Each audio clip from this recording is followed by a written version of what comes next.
Xbox On. Welcome to Xbox On, a podcast with one host about one console, Xbox. I'm said host Jesse DeRosa, and on today's episode, we'll be talking about the latest Xbox news for the week of January 27th, 2022, including loads of new information has surfaced following Microsoft's acquisition of Activision Blizzard. Blizzard teases their next original game. Respawn Entertainment has 3 new Star Wars titles in development, and more.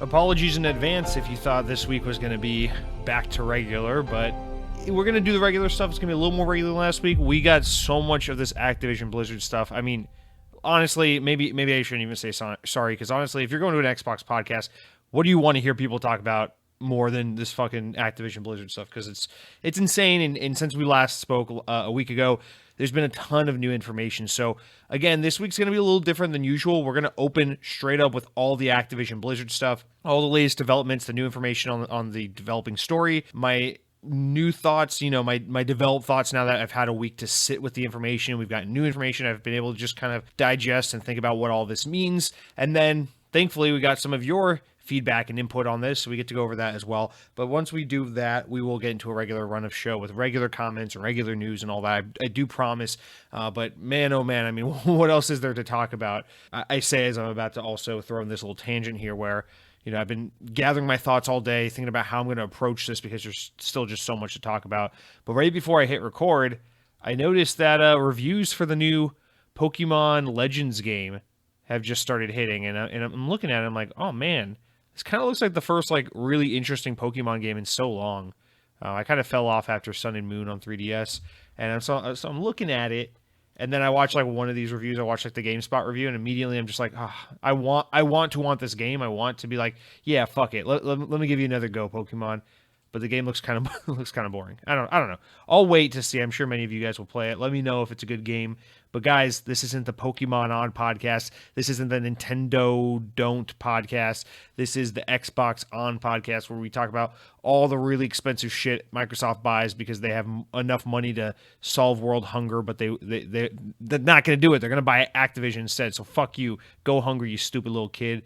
Dying because economic turmoil and government power plays. Anyway, guys, let's talk about the exciting stuff. So, no real elegant way to get into this, but there's been so much development this past week following the massive news from last Tuesday, which is that Microsoft is intending to purchase Activision Blizzard. The deal is, of course, supposed to be done by sometime next year, the latest. But, since the news, obviously the big topics of discussion have been, especially around hardcore gamers such as ourselves, because let's be honest, we are hardcore. We're so fucking hardcore.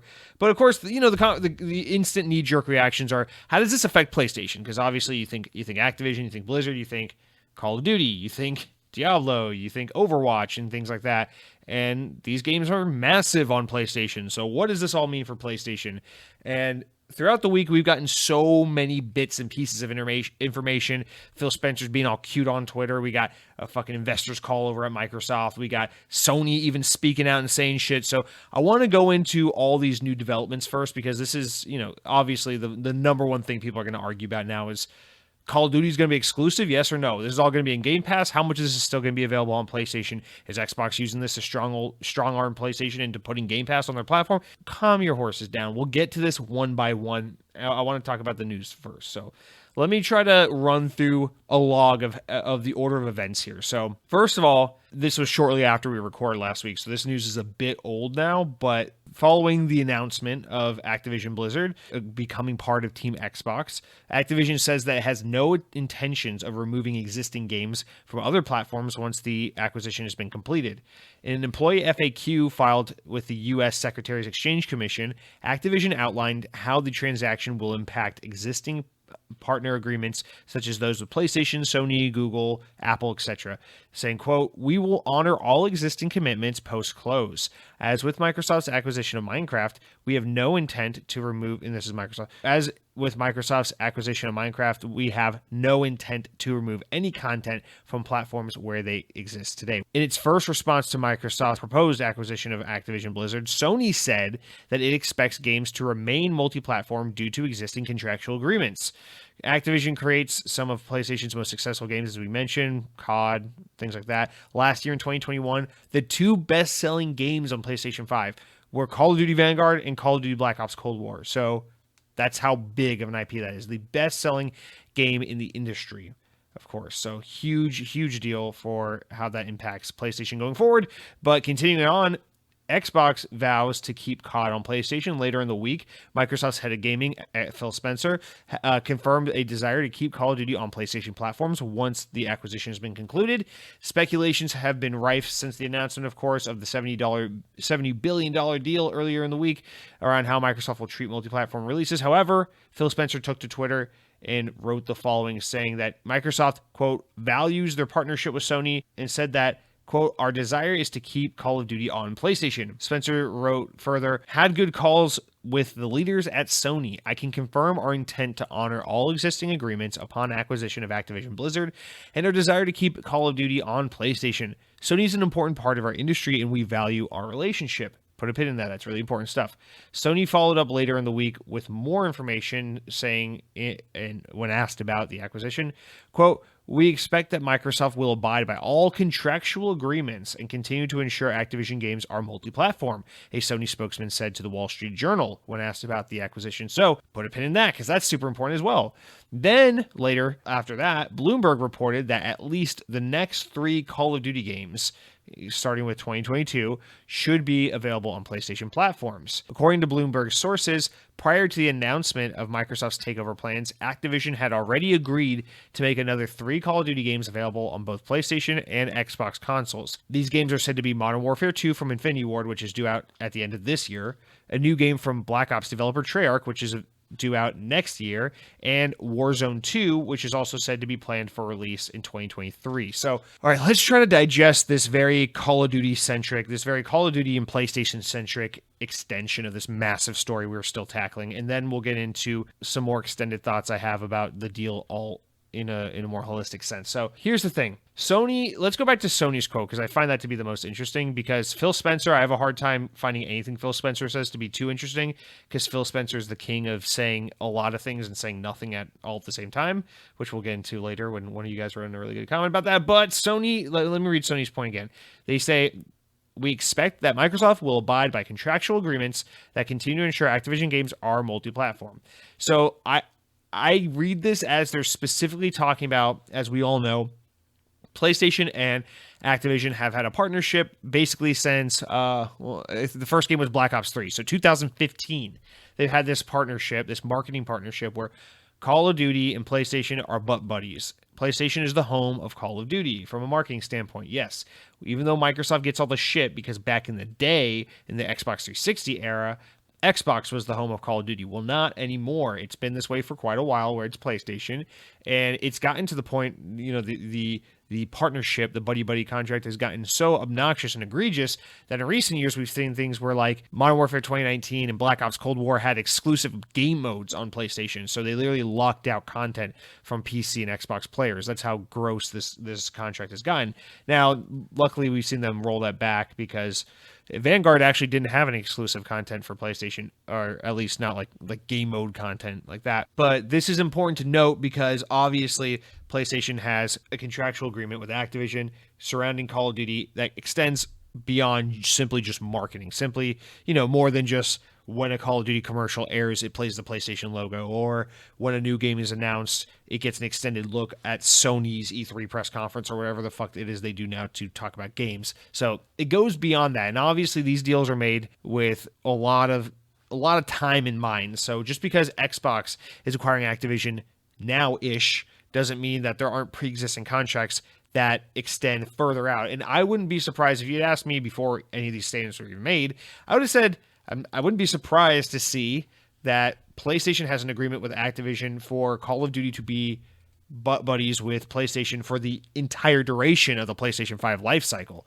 So that was my initial assumption. But judging by what we're getting here now from this Bloomberg reporting, it seems like, and maybe this makes a little more sense because PlayStation does usually like to be a little more in the here and now, a little more like immediate kind of with their partnerships and not commit to crazy big things for too long, because obviously perception of developers and publishers change constantly, and things that are in or out are constantly evolving. So probably makes sense to not commit to too much of any one thing at once. But according to this Bloomberg reporting, it seems like as of now, they've probably been making these agreements on it in like small chunks. But as of now, it looks like, to what we know, the extent of this partnership is the next 3 Call of Duty games. And I say 3 with an asterisk because they're not talking about Call of Duty 2022, 2023, and 2024. They're talking about Call of Duty 2022, 2023, and what we started to see making the news rounds this week is Warzone 2, which is basically a sequel to Warzone, the popular battle royale mode. So this is not like, from what we're getting from early reporting, and I saw a lot of like, what is it, Charlie Intel or whatever, like a lot of those Call of Duty Twitter accounts and fan websites that follow news and things like that. A lot of them talking about how this isn't like Fortnite jumping from season 1 to season 2 or whatever. What do they call it in Fortnite? They call it chapter 2, chapter 3. This isn't like that. It's not like the same game evolving into a new form. It is like,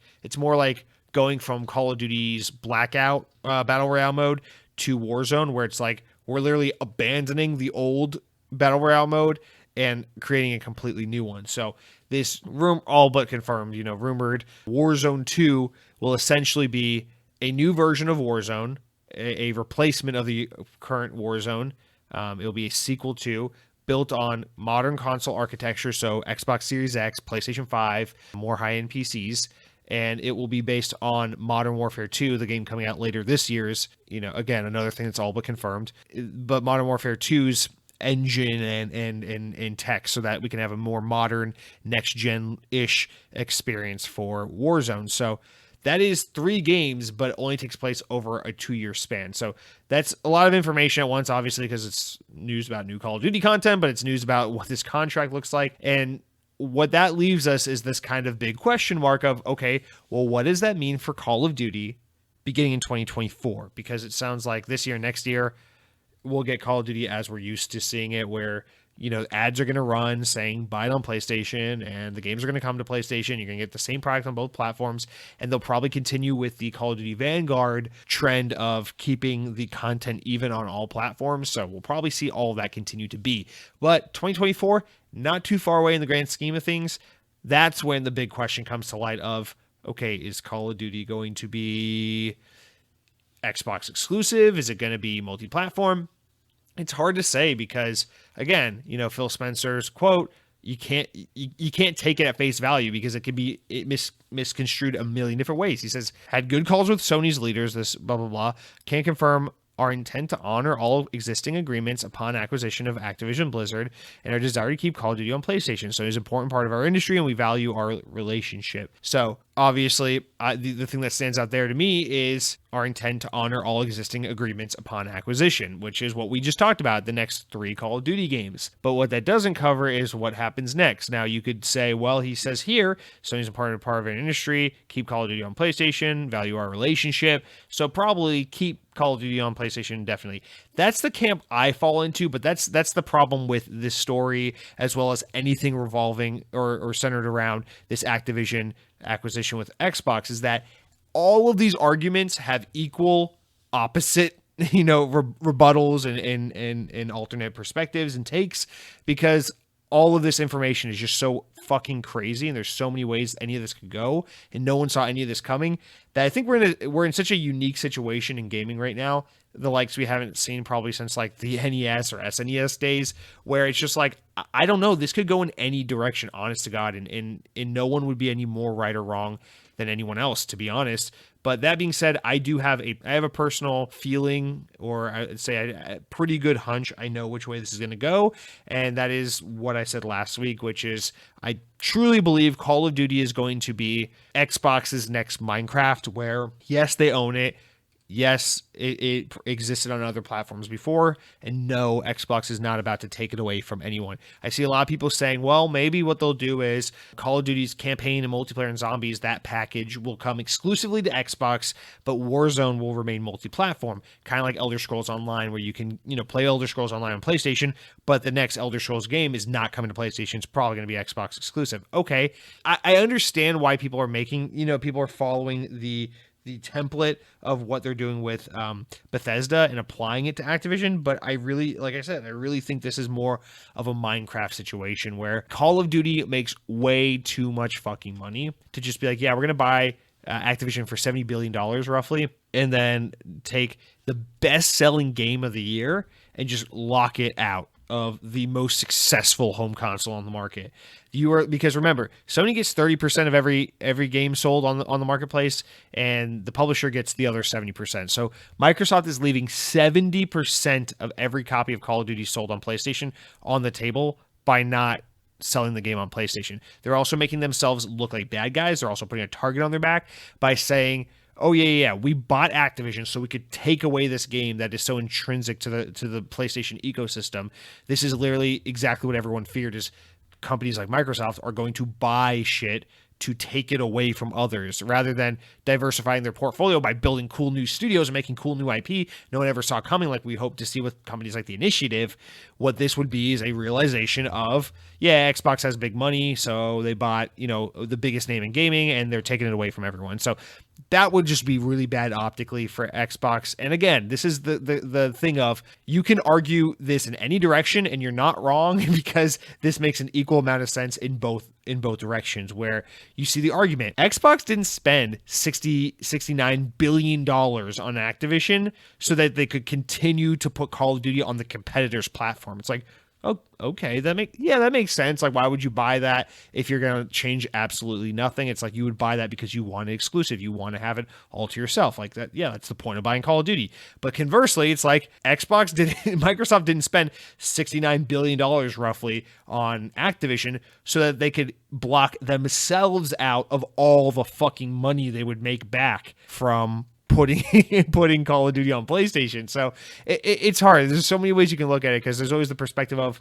well, actually, Microsoft is sitting on so much money. They have so much cash on hand that it's actually, and it's actually something I saw in a random ass YouTube comment. I didn't see any media outlet reporting on this. I didn't see any pundit tweet this out or anything like that. I saw this from a random person in a YouTube comment, and I thought this is one of the most poignant things that had been said that I don't think any of us had really considered, which is that Microsoft is sitting on so much cash right now, like literally like billions of billions. I think they're valued right now at $3 trillion, if I'm not mistaken, but I don't. That's not how much cash they have on hand, but they have an absurd amount of cash, like a disgusting amount of cash, in a time where inflation is completely fucked. Like, if you're Microsoft, you don't want to be sitting on this money at a time where the dollar is worth a lot less and your money's going to go a lot less further than it otherwise would. So you might as well spend it and invest that and try to get some assets out of that.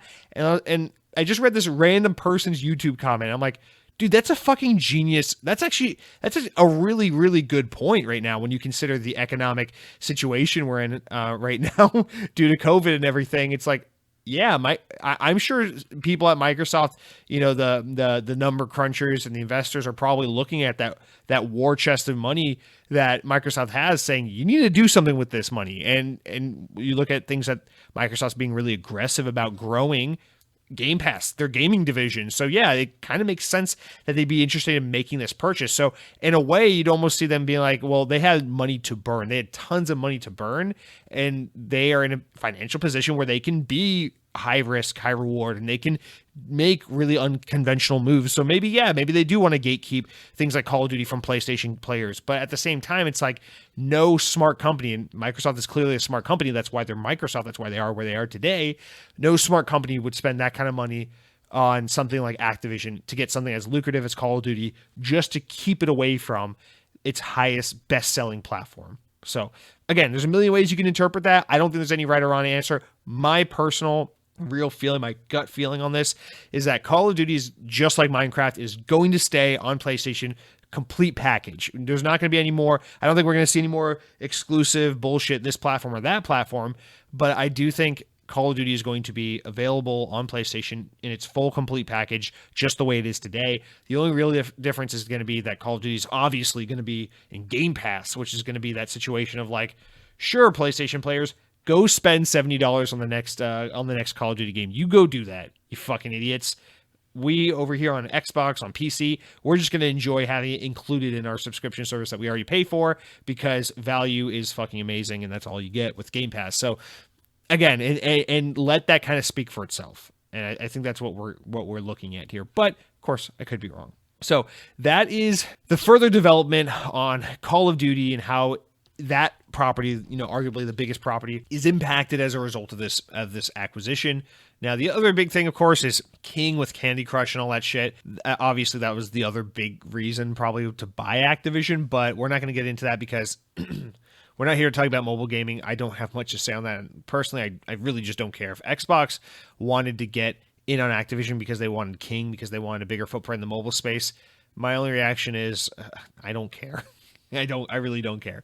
So that is the new development on the Call of Duty situation. Next, I want to jump into, now that I've had a week to marinate on it and think about it, my extended thoughts on what this acquisition means and how I feel about it, a kind of gut check now that we've had some time to sit with this news. And then I want to jump into your guys' feedback and comments about it as well. All right, so the more and more I think about this acquisition, this crazy, crazy bombshell news story, and what all it means and why it's happening and how this affects us and if it's good or bad and all these things we see everyone just going crazy on YouTube and Twitter and on the internet at large. I gotta say that my big thing that I can't get over is how much I don't love this situation. I really don't. And I'm so conflicted about it because I see so many people overwhelmingly being positive on this situation, on this story. And I try to understand this perspective because one, I just know I'm generally a pretty mean-spirited shithead pessimist, and I hate that about myself quite often. And I envy people's ability to just seemingly blindly just be happy and optimistic about shit all the time. But I feel I can't get over the fact that I feel like there's just so much misguidedness in the kind of celebratory reaction we're seeing to the story, because I can't stop seeing this as a bad thing for the most part. Now, I understand, before we get into that, because I understand, to defend those who are really happy about this, I understand that first and foremost, I think the people, at least with good intentions, and the people with reasonable reactions or who are positive, who have reasonable takes on the positivity, I think this is coming from a place of relief for the people who work for Activision Blizzard, relief for the developers and the staff and the producers and the QA testers and everyone from the janitors at these facilities to the HR to whatever. Think about all the verticals, all the parts of these companies that comprise the workforce, right? People, I think, are overwhelmingly happy for these people, the workers of these companies, because obviously Activision has been all over the news, for a reason, and obviously it's not great what's going on over there. So I understand for a lot of people, this is the thing of, hey, Xbox is famously known as a really great place to work. People love working for Xbox. They have a much better company culture, especially modern Xbox, where it seems like the approach for a lot of these teams is very much like upper management goes to developer and says, what is on your mind? What is in your heart? What do you want to create? What do you want to put out in this world? Developer pitches idea. Higher ups at Xbox say, that's awesome. Go make that game. And that's kind of the story. And I understand that if we can apply that to Activision, we have a much better Activision. And I think that's awesome that people are walking away from this news that really should only concern us as consumers in the way that games, and we love games and we want games, but the fact that people are willing to interpret this news as really good for the people behind the games, people who make the games, that's awesome. I love to see that amount of empathy and humanity. That's really, really awesome. The problem is, this is beyond that, because that's looking at everything in a very immediate, short-term way, looking at solving an immediate problem with an immediate solution and ignoring all the other factors. And that's the thing I cannot get over, is the fact that this is a massive corporation buying another massive corporation and becoming even bigger and shrinking the market even more and controlling even more of the games industry. And I'm not talking about the monopoly thing, because I'm so tired of hearing people argue about the whole, well, Xbox is a monopoly or Xbox isn't a monopoly, or they're on their way to shut up. This isn't even about a monopoly. This is just like, just forget that word for the context, for the purpose of what I'm trying to say here, which is that the games industry is not as big as people pretend it is. Okay, there aren't that many players. When you think about the big or the biggest players, right? In the traditional sense, it really is Microsoft, Sony, and Nintendo. And of course, we've seen it kind of evolve and get weird with these conglomerates buying shit up. So we've got Embracer Group, we've got Tencent these days, and then you got big publishers underneath the traditional three, like your Ubisofts and EAs and Activisions, and then you got smaller teams below that, like the independent publisher developers, like fucking Remedy in like Insomniac before they were purchased by Sony and things like that. And then below that, you got the indie developers. And even within the indie scene, there's things like people we call independent developers who aren't really independent developers, like Yacht Club, who publish and develop their own games and are pretty well off these days. And then there's like the little indie developers where it's like legitimate, like two best friends are making a game in a basement and then hopefully making it big one day. So we have such a wide gamut and spectrum, but when you really think about it and put it all together, the games industry is not that big. And so to take Activision, something as big as Activision, something that makes some of the biggest games, takes the most attention, the biggest amount of dollars away from the market, and you put that and lump it into Xbox, which is one of the other biggest things in the industry that takes the most amount of attention and money away from the consumer, and you just put that together and say, this is now one. You are shrinking the industry, you're making it harder for new people to get involved, and you're creating more of a one culture system. And there are reasons why that matters at the end of the day. And I was thinking a lot about this. In fact, I was thinking about it so much the other day. I was on like a walk at night, and I just kept thinking about this and thinking about this. I had to pull out my phone and like do a voice recorder note to like jot all these thoughts down as I was having them, because I didn't want to miss some of the points I want to bring up right now, which is that big corporations are just straight up bad. And this isn't like anti-consumerism, anti-capitalist, just whatever, just spouting out because I'm a young liberal or whatever. This is objectively bad, and I'll even defend it and get into it. And I'm sorry that I always bring up Disney, but we got to bring up Disney because it truly is the absolute best example of what's going on right now. You guys know I love Disney. We always goof and joke about how I love the theme parks and all that stuff. But I really do love Disney. When you look at Disney, if you've ever been to a Disney theme park, Disneyland, Disney World, whatever the fuck it is, these parks are amazing. I often say the reason why I love Disney is because I truly believe going to a Disney theme park, experiencing a Disney theme park, is the greatest product on the face of the earth. That and probably like the iPhone. These are like the highest quality, most intentfully over-designed, thoughtful, and creative products that exist in the world today. And that's why I love Disney so much, is because I remember going to a Disney where, it's not the cheapest thing in the world, but what you pay is totally worth it. There's so much high quality, so much good in what you get. Disney parks used to have, it's a theme park, so food's expensive, but world-class dining.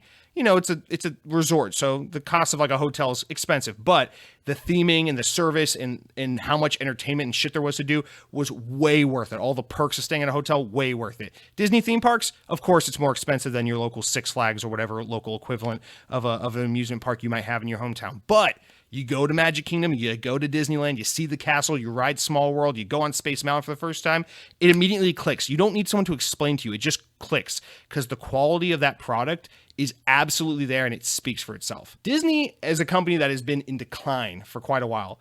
And this is a huge thing in the Disney fan space, and to the point where you see it start to spill out into the mainstream, because Disney is a mega corporation that completely sucks these days. Like they're absolutely the worst. They have this modern mentality that corporations have of completely just appealing to shareholders, more money, grow, and they're constantly looking for more ways to get into new ventures, to earn more money, to milk more out of their fans, to find new avenues of making money, and it sucks. And the company's suffering as a result of it. This is why you see Disney bought Marvel, Disney bought Star Wars. Okay, well, those two we can kind of live with, because in a way you can kind of make sense of them and fit them in with Disney, and we all moved on. It's okay. And then Disney bought 20th Century Fox, and it's like, okay, that one I can't even remotely stand behind. And we talked about this last week. I view Xbox buying Activision as Disney buying 20th Century Fox. I don't give a shit what kind of mental gymnastics you want to do. You cannot convince me in any way, shape, or form that there is a natural relationship, a natural evolution or world where it makes sense for these two companies to merge into one. It does not make sense. It isn't within the spirit or the culture of the company. It is simply just a big-ass company with way too much money and way too much power buying another big-ass company that's slightly less powerful and slightly less rich, but now bringing them together to be one that makes this new, bigger company even more wealthy, even more powerful, even more in control of everything. And I'm sorry, but the industries Disney dominates have become less interesting. And I always speak from the perspective of a theme park fan because that's why I love Disney for the most. I'm not really a Disney fan because I love, Beauty and the Beast or whatever, but because I love their theme parks. But you look at it and it affects them everywhere. Disney's had increasingly shittier CEOs. Their current CEO is famously an absolute piece of crap. He's like the Bobby Kotick of fucking Disney, essentially, not for the harassment claims, but more so for him just being a shitty suit who's milking the fucking company for everything it's worth and doesn't understand the artistic intent of anything they have under their belt or their ownership. But you're seeing Disney theme parks are becoming more expensive. Disney hotels are becoming more expensive. Disney restaurants becoming more expensive. The quality of all these things deteriorating. The guest experience deteriorating. More money, less quality. More money, fewer perks. You're seeing this with their movies. Disney doesn't take risks and do anything. Marvel makes money, they make more Marvel. Star Wars makes money, even though everyone agrees everything Star Wars these days fucking sucks, they make more Star Wars. They don't have a creative fucking bone in their body when it comes to their live action movies, so what do? They just remake old shit, but now it's CGI or whatever. It doesn't matter. You'll go see it. That fucking Will Smith Aladdin movie sucked, and everyone watched it. End of discussion, right? And we see Disney is just a company that is in constant decline. Okay, that's a long detour, right, to try to make a point, but I want to apply that to Xbox now. I want to apply that to Microsoft now. I do not think right now Xbox is Disney. I don't think Microsoft is Disney at all. I think Microsoft is actually probably at the highest high they've ever been at. Because you look at their brands, Windows is awesome right now. Windows 10 was great. Windows 11 just came out. It's great. Azure is great. It's like cloud services and solutions are changing the computing world as we know it. It's changing the tech industry. It's fucking awesome. And Azure is at the forefront of this. It's very great. Awesome. Office, Windows, all this shit, great. Surface, I would argue the most interesting and coolest, high quality, high end consumer tech devices. We're talking about phones and laptops and computers, whatever. Surface is fucking awesome. 2 thumbs up. I love it. I'll always miss you, Windows Phone. Got to throw one out there for you. I wish you were here. I'm tearing up just thinking about you, but let's move on. Xbox is at it's coming back. It's becoming cool again. Xbox One completely dropped the fucking ball, but Series X, Series S, Game Pass, Xbox is back and everyone fucking loves it. Microsoft as a whole is at an all-time high. Teams right now, the fact that they were able to have Teams and not have it be a flop, and they're competing with Zoom and they're dominating this work from home market, and they're making themselves even more absolutely necessary and critical for enterprise in the workplace. Microsoft is absolutely on top right now. But Disney was once on top. When I was a kid, Michael Eisner was the CEO of the Walt Disney Company, and Disney was fucking awesome. If you were a kid, it was super cool. If you're an adult, it was super cool. All their products were awesome. Their movies were awesome. Everything at Disney was just fucking cool all the time. It just always was. The best quality products. No movies were as good as Disney movies. No theme parks were as good as Disney's theme parks. No contest whatsoever. But then Bob Iger got in charge, and things were more or less good, but not as good. And now Bob Chapek is in charge of the company, and things kind of suck. Disney kind of sucks right now. And that's the thing is Xbox is great, or Microsoft is great right now, because Satya Nadella, I don't know, I'm a Ballmer guy myself, but Satya Nadella, he gets it. He gets the company. He's good at taking risks where they matter, and he's good at letting his teams do what they need to do and exercise their creative ability. And I'm really shocked for a guy who's leading such a big, powerful company. I'm really shocked Satya Nadella is letting Microsoft be as interesting as they are right now. And Phil Spencer, let's really tie this back to gaming now. Phil Spencer is the best thing that ever happened to Xbox, hands down. Aside from Xbox being a thing that got invented and happened, and Xbox Live and all that shit, Phil Spencer is the best thing that happened to Xbox. Hands down. But here's my point is Phil Spencer has a shelf life, because everyone does. Everyone has to retire or die or something at some point. They cannot be around forever. Michael Eisner is no longer the CEO of the Walt Disney Company. Frank Wells, who was like his partner in crime, unfortunately, tragically passed away in the middle of his tenure with the company, and Disney started going down when they were gone, and it's just that simple. Although, whatever, Michael Eisner, apparently, whatever. Don't ask Disney fans; they'll have something else to say. But that's what happened to Disney, and now Disney sucks. Guess what? One day Phil Spencer can go away. One day Satya Nadella can go away, and new people can be in charge. May I remind you of a man by the name of Don Matrix who worked at Xbox actually before Phil Spencer worked there. He introduced the world to a little console called the Xbox One. And even though I love the Xbox One, and many of you listening to this podcast probably love the Xbox One, the world did not love the Xbox One. And Xbox looked like a little bitch from 2013 onward, and it is still facing repercussions and issues and hurdles to this day because of that man and because of that console and because of that leadership's vision for the company and the brand and all these things. And here's my point. If Xbox owns Activision, the industry is smaller, but it's like a lot smaller because this isn't Bethesda. This is like the most important IP in the industry. Call of Duty, you don't have to love it. It's like the most important video game in the industry right now. Overwatch, StarCraft, Warcraft, all these games, these are huge fucking games. King, the biggest name in the mobile space, the company that makes all the money that exists on mobile phones right now as pertains to gaming, this is all under Xbox now.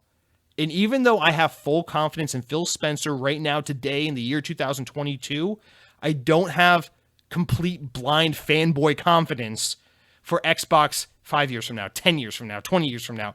I don't know what that looks like. Phil Spencer talks about how they see the rising threat of what's happening in the games industry. And they're not looking at themselves as competitors against Nintendo or Sony. They look at themselves as competitors to Google and Amazon and Apple and Tencent. And yeah, if we're talking about that, Phil Spencer, I get what you're saying, and I agree with you. I would rather see Microsoft, a company with big money like Amazon, like Tencent, be the ones to swoop in and try and protect the industry and stop things from happening and stop nefarious forces from getting involved and fucking things up. I would much prefer it coming from Xbox and Microsoft than coming from Amazon or Tencent or Google or Apple. I agree. Apple doesn't get enough credit for how much they fucked up gaming, but Apple is probably one of the I don't know. There are very few companies you can give as much credit to for completely fucking over the games industry as much as Apple did. Because in 2008, they launched the App Store for iPhone and iOS devices and iPod Touch or whatever. And that forever fucked over gaming. You want to know why we talk about microtransactions and loot boxes and battle passes and NFTs and all that bullshit in gaming to this day? It's because of Apple. It's because Apple fucked everything up. They said, we have our own marketplace. And games were $1, $2, $5, and people bought them, and it was like, cute. I play this game where you cut the rope and the little monster eats the lollipop. That's cute. And then someone was like, hey, I know how to get my game even more attention. I'm going to make it free, but I'm going to load it with shitty ads. And it's not even going to be a good game, but because it's free, people will download it because the install base of this platform is so fucking high. And then we began this race to the bottom where every game was like free to download, ads out the ass, buy this. You like the first 3 levels that were free? Why don't you unlock a level pack? Why don't you buy this thing? Oh, wait, the game is actually run out of energy. You can't play for another 45 minutes unless you want to watch an ad or spend $2. And mobile gaming is complete ass because Apple sucked. They did a terrible job of maintaining and managing their ecosystem that they created, and it got out of whack because obviously iOS is a massive, massive fucking platform because smartphones, because everyone needs a phone in their pocket, that it created the template for Google to use, and Google, of course, did absolutely no better than Apple did, and so you have the Google Play Store, which is also complete ass, arguably worse than the Apple App Store. And so between Google and Apple, gaming fucking sucks, and that stuff had a trickle-out effect, and now we see it invading gaming, where everything's got to be like, how can we get more money than the $60 people spend? Well, let's make games free to play, and then we'll ask for battle passes and season content and downloadable this and that, and make your character look like an anime skin and all this shit. We'll put Attack on Titan inside of Call of Duty. Kids like that, and we see this race to the bottom, and Apple fucked everything up. And Tencent, we talk about ad nauseum, so I won't get into it, but the seedy, really creepy communist Chinese money Don't want that. Fucking Amazon, a company with more money than they'll ever know what to do with, they just want to be involved in this industry because there's money to be made. There's no telling how much Amazon could fuck this up. The point is, maybe Amazon could be the saving grace of gaming. Who knows? But they are not a part of this industry, and they don't have pure good intentions for getting involved. They could just jump in and make everything way worse. Who knows? Maybe we'll see Amazon buy PlayStation or some shit, and we'll get to find out how that works, right? But the point is, yes, if it has to be one of the mega tech companies, I guess Microsoft is the best one because they were already involved in gaming and they already had good people who knew what they were doing. And thanks to Xbox being around since the PlayStation 2 era, we have a Microsoft that understands and curates and works with gaming in a way that is a lot more respectful to our industry and a lot more respectful to the consumers and the developers, that doesn't just rake people over the coals and fucking rape us in the butts and ruin gaming the way Apple and Google allowed it to happen on their platforms, the way Tencent and Amazon would probably would absolutely love to allow to happen under their control. So yes, I get that argument. I get that point.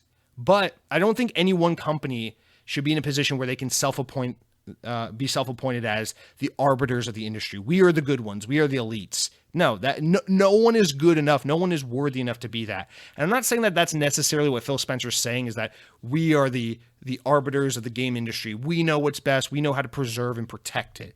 But in a way, that is what they're saying, because they're saying, well, guys, we're in bed. Yeah, we're involved in the games industry in a way that the other big tech companies aren't.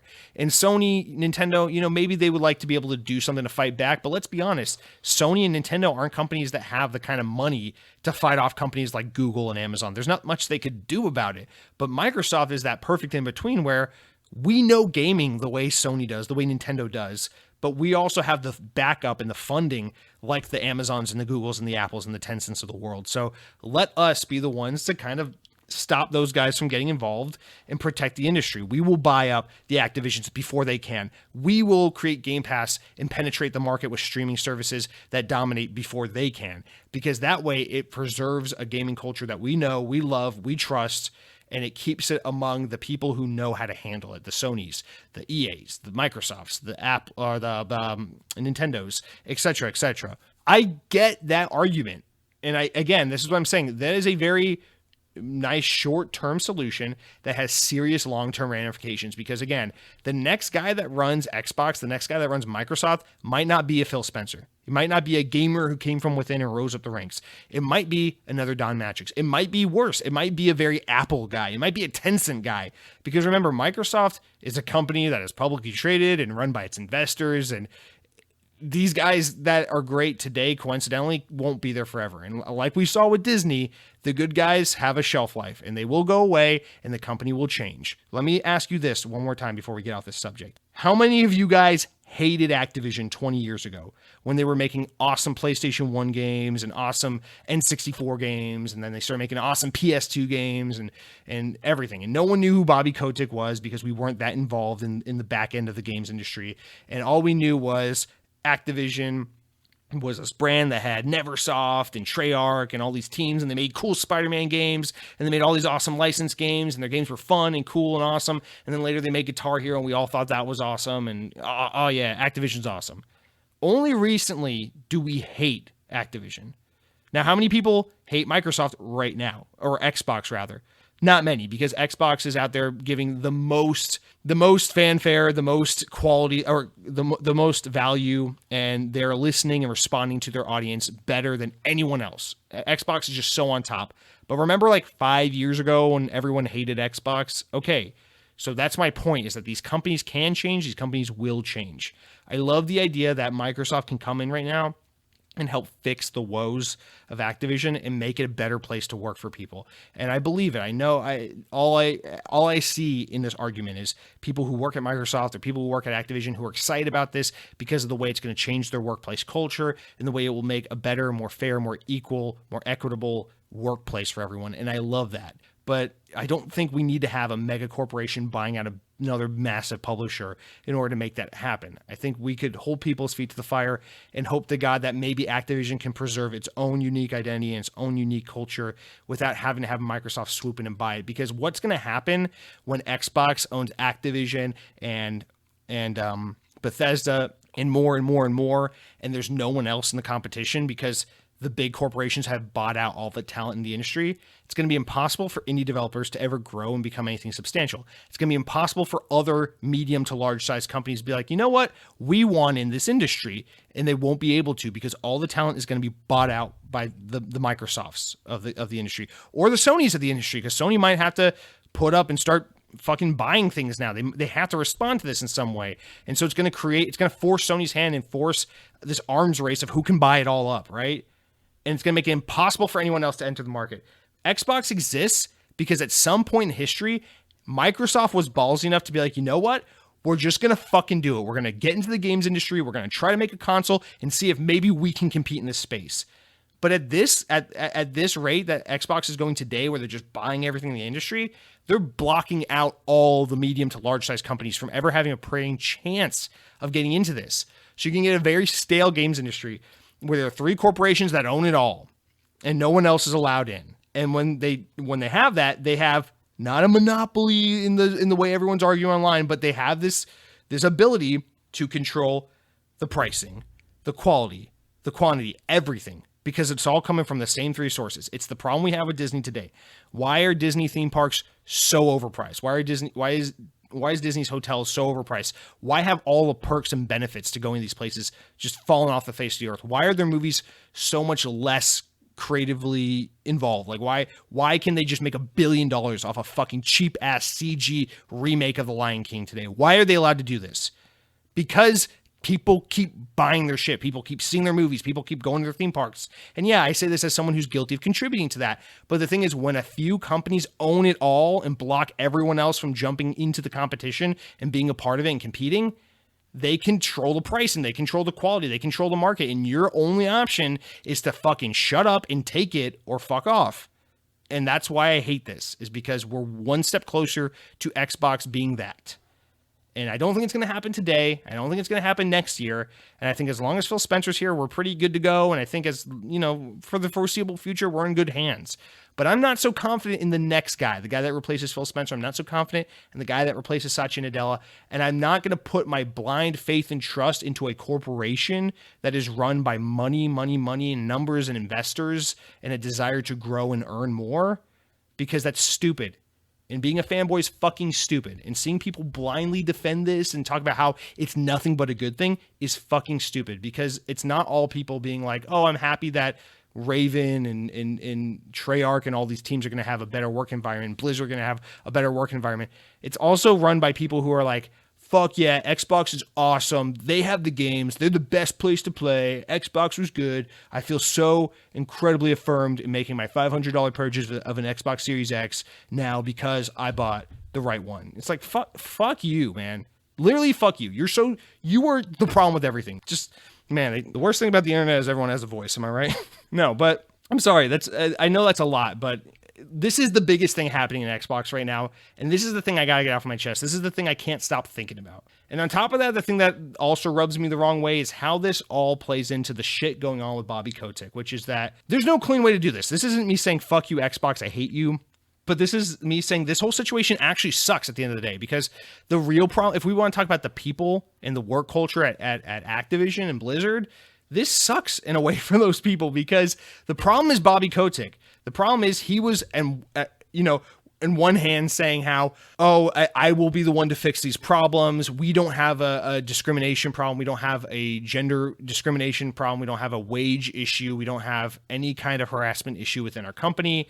But if anyone's going to fix anything, it's going to be me, because I care the most. And then we get this story from Jen O'Neill over at Blizzard saying how she's being paid less than fucking Mikey Barra for doing the same exact job because she's a woman. And you can't make this shit up. It looks so bad. It's cartoonishly bad, the way that Activision is just being absolutely the worst, and they're getting away with it. And now, because of this deal, Bobby Kotick gets protected, gets to stay on board until this acquisition is finished. And then when it's finished, he gets to sell his shares back to the company, make shit tons of money, get tons of severance money and tons of like whatever contractual money. And then he gets to walk clean of any guilt, of any problems, of any accusations, because he got bought out. A deal's a deal. All's fair, right? And that drives me nuts because everyone keeps acting like, oh, this is good. Xbox did the good thing. They gave a bunch of money to Activision, and now Bobby Kotick's finally going to leave. It's like, no, man, the guy gets to fucking waltz and dance his way around the corporation and just lollygag all the way to the exit door. He doesn't get to get pulled and dragged and ripped out of the position like he fucking deserves. He doesn't get punished like he fucking deserves. He doesn't get ripped of his money, of his title, of his accolades like he fucking deserves for knowing that women were being harassed, sexually harassed, paid less, mistreated in his fucking company, and then covering it up and protecting the people who were doing these crimes onto women, who were committing these acts onto his own staff, for covering this up to protect his bottom line, his company, his money. Fuck him. And no one talks about this. And this deal with Microsoft gives him the golden parachute, as everyone's saying, right? Gives him a clean way out. And that's just so dirty and so fucked. And the grossest part of all this is like during the acquisition, you know, when the news first broke, Xbox was like, yeah, Bobby Kotick will stay on through the end of the acquisition. And then like slowly, you know, outlets and journalists had to pry and pull to get this fucking confirmation that basically after everything's complete, then Bobby will leave. But Microsoft had no problem being like, yeah, we bought Activision. Oh, and also we're restructuring Microsoft Gaming. And Phil Spencer is now the CEO of gaming at Microsoft. He's no longer head of Xbox. He's the CEO of gaming. And here's the corporate structure of the higher ups at Xbox. You can see them all. It's a bunch of men and women with their fucking pronouns attached. We got Phil Spencer, our he/him leader. We got Matt Booty, our he/him second in command. And it's like, you fucking assholes. You're just sitting here virtue signaling with all this nonsensical bullshit, pretending to care about social issues and progressions and all this social bullshit. Meanwhile, your company's basically putting a golden shield around Bobby Kotick as he gets away with all the shit he did and he let happen and run amok at Activision for years and years. But no one wants to talk about that. And that shit just drives me nuts. To no end, it drives me nuts. And I know there's really nothing you can do about it because there's no realistic way for Xbox or for Microsoft to go over to Activision and be like, okay, here's the deal. We agree to buy you. The deal will go through probably in about the next year or so because, you know, these things aren't just a fucking cash exchange and you handwrite me a receipt and a deal's a deal. That's not how this works. The whole thing's going to take a while. But they can't go over there and just simply be like, all right, here's the deal. Your guy goes right this fucking second. He gets nothing. He just walks. He's publicly shamed. No one likes him. He gets the worst of it. And then we'll acquire you. That can't happen. I understand it's not realistic. That's not how this works. And that this is probably realistically in a world where everything always benefits the worst people. This is probably the best way it could be handled and the best way it could be dealt with and done. But I'm sorry, for me, that's not enough. And I'm not satisfied with this. I'm not satisfied that this is the way Bobby Kotick gets out.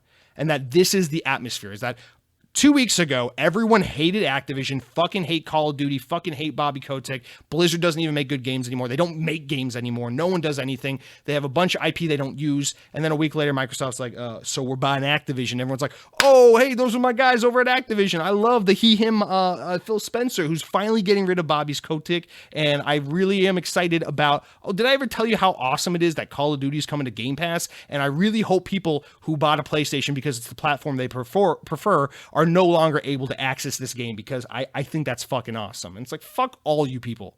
Literally, and I'm not talking to you, the audience, but like this attitude, this ability, this cognitive dissonance, this ability to be like, yeah, let's champion our fucking brand that doesn't give a shit about you, mind you. Xbox isn't your friend.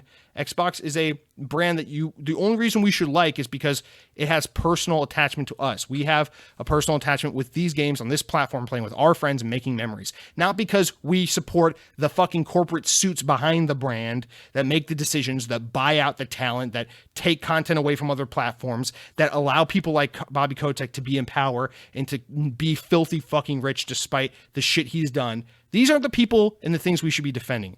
Okay? It's one thing to be like, I'm a fan of Xbox, so I listen to an Xbox podcast, or I record an Xbox podcast every week because I love Halo and playing Xbox Live with my friends and these kinds of life memories I've made in this ecosystem. There's a difference between appreciating that and being a fucking cuck to Microsoft, a company who really doesn't give a shit about your existence. They just want your fucking money. And it's just gross to me. So that's my thing. I know it's like so many people have probably lost interest in this podcast the past 2 weeks from me being this negative about it. Listen, I get the good stuff. With all that out of the way, I get it, man. I get it. Phil Spencer mentioned all the old IP. I really hope we get a Guitar Hero 3 remaster. I really hope they bring back Crash and Spyro, and Toys for Bob is able to do something cool. And someone out there mentioned, what if Toys for Bob makes a fucking Banjo-Kazooie game? And I was like, that hurts my brain because that's such a good idea. I would absolutely love it. That'd be awesome. But again, it's like, here's another thing I want to remind people of. Remember a month ago, like 4 weeks ago, when when Halo Infinite came out, and immediately afterwards we got the story about all the turmoil and the development hell that game went through, and how Microsoft wouldn't hire sufficient full-time people, so it was always these contract workers coming in and out, and thousands of people had their hands on this game, and they could never get a really fucking core fundamental team just to work on this game from top to bottom, because they were always trying to cost cut and save money and do this effectively by hiring these rotational little outsourced companies and contractors to handle this and that, and the game was in development hell forever. Remember that story from like a month ago? Okay, that was Xbox. And I'm not saying Xbox sucks and that they have a terrible work environment. I'm sure Xbox is a better place to work than Activision. I'm sure Activision will get a lot better thanks to Xbox coming on board. But they're not perfect. And so what we're doing is we're enabling a big corporation to continue to be big and powerful, because right now it's cool to like this brand. It's cool to like this company. And we're allowing a lot of things to go under the radar and get swept under the rug. And it's not, this is why you don't blindly just cuck out to brands. And this is why buying Activision is not great news. It's just news. It's astonishing news. It's incredible. It's crazy news, but it's not necessarily exciting, good, awesome, let's all cheer and celebrate together kind of news. It's really, really not. You just gotta believe me, because I got a big penis, and you gotta believe a guy with the big wiener. All right, I'll leave it at that for now. At the end of the day, man, hey, I hope all this goes best case scenario. I hope Xbox really is like, you know what, Call of Duty can go to an every other year release schedule, and we can take some of these teams off. And Raven, you can go make a game since you're way too talented to just be support on fucking Call of Duty. And Neversoft, you can come back from the dead, and everyone go make a game you want to make. You know, go be like Double Fine, go be like Obsidian, go be like any of these other teams at Xbox that get to go be creative and do what they want to do. I would love that, but I just don't, I'm not convinced it's a guarantee. But yes, Game Pass is about to get even more value. It's about to be even cooler to be an Xbox gamer. And guys, don't forget, now available in the Xbox merch store for $40 fucking. You can buy a Made in Sweatshop China t-shirt that has an Xbox logo on it and says #Power Your Dreams. Don't fucking forget, guys. Everything's awesome. Now, with all that bleak, negative bullshit out of the way, let's try to celebrate this and have some fun about it. Because remember, like I said, Xbox is cool because, you know, the community and the friends and the times we have together. So let's take it to the community where you guys are a lot less dire and sad, and see what you guys have to say about the acquisition and your concerns and observations, because you guys have some interesting thoughts. So Headhunting Halo writes in and says, I can officially say that Sony is getting run into the Earth's core now. I was so excited when I heard this news. As an Xbox fan, it feels so good. $70 billion is chump change to Microsoft. Also, come and do my laundry. I'm tired of doing it every day. Headhunting Halo, send me that address. I'm on my way to help you do your laundry. I hope you're not washing your whites with your colors, because I don't want your white work t-shirts to get blue and pink and all that shit on them. You know it's going to look bad. You know your boss is going to say something, so let me know. But Headhunting Halo, as you can probably tell from what I just tiraded about, I don't share your same sentiment at all, even remotely, about this news. But again, I'm not trying to take away people's excitement and happiness. If this is really awesome news to you, if this makes you happy, I'm happy for you, buddy. The thing is, it's like there was a reason behind Bethesda. You know, Xbox talked about the whole history with these brands and tying it all together and building up the family. You know, it's like Star Wars and Disney kind of made sense. I'm sorry, but 20th century here. I searched 20th Century Fox movie. Here is a random Cineblend article. It says 10 best movies from 20th Century Fox. Let's scroll and hit a random one. Die Hard. Number 5, Die Hard. Yes, I'm so happy Disney bought 20th Century Fox because Die Hard reminds me so much of Disney. Every time I'm on Main Street, USA, listening to the sounds, enjoying the smells, looking at the castle, and watching Mickey and friends parade down the street as families make memories that will last a lifetime, I think to myself, God damn, I sure wish Disney had Die Hard, because I think John McClane would really be an awesome addition to this park. I just want to see him with guns in his hands, running around, shooting at people, jumping out of buildings, and being a fucking badass with his t-shirt off of his body so his beautiful abs can glisten in this hot Florida sun. Oh my God. Die Hard, quintessential Disney movie, the end. That's Activision in a nutshell. So fucking glad the anime titty porn Overwatch game is now in the same fucking family with Grabbed by the Ghoulies and Forza Motorsport. Oh boy. Liquid Cube writes in, first time writer. Thank you, Liquid Cube. Glad to see you here. Yo, Jesse James, after a long time. Wasn't so much hype for the Microsoft acquisition after so much time. Blizzard games coming to Game Pass, maybe even WoW and StarCraft spinoffs. Who knows what's coming in the future? Had fun with the new Call of Duties and maybe even zombies-themed COD titles as Game Pass day ones. I would love it if they just made zombies a fucking platform and stopped tying it to games like Warzone, because zombies should just be a fucking platform at this point. Mr. Miggy writes in and says, dang it, Jesse, now I have no Xbox On podcast to listen to on Sunday, so now I get to comment early. I don't think this acquisition was Phil Spencer's idea, because I can't imagine any top executive at Microsoft going up to Satya Nadella and suggesting buying a company for $69 billion.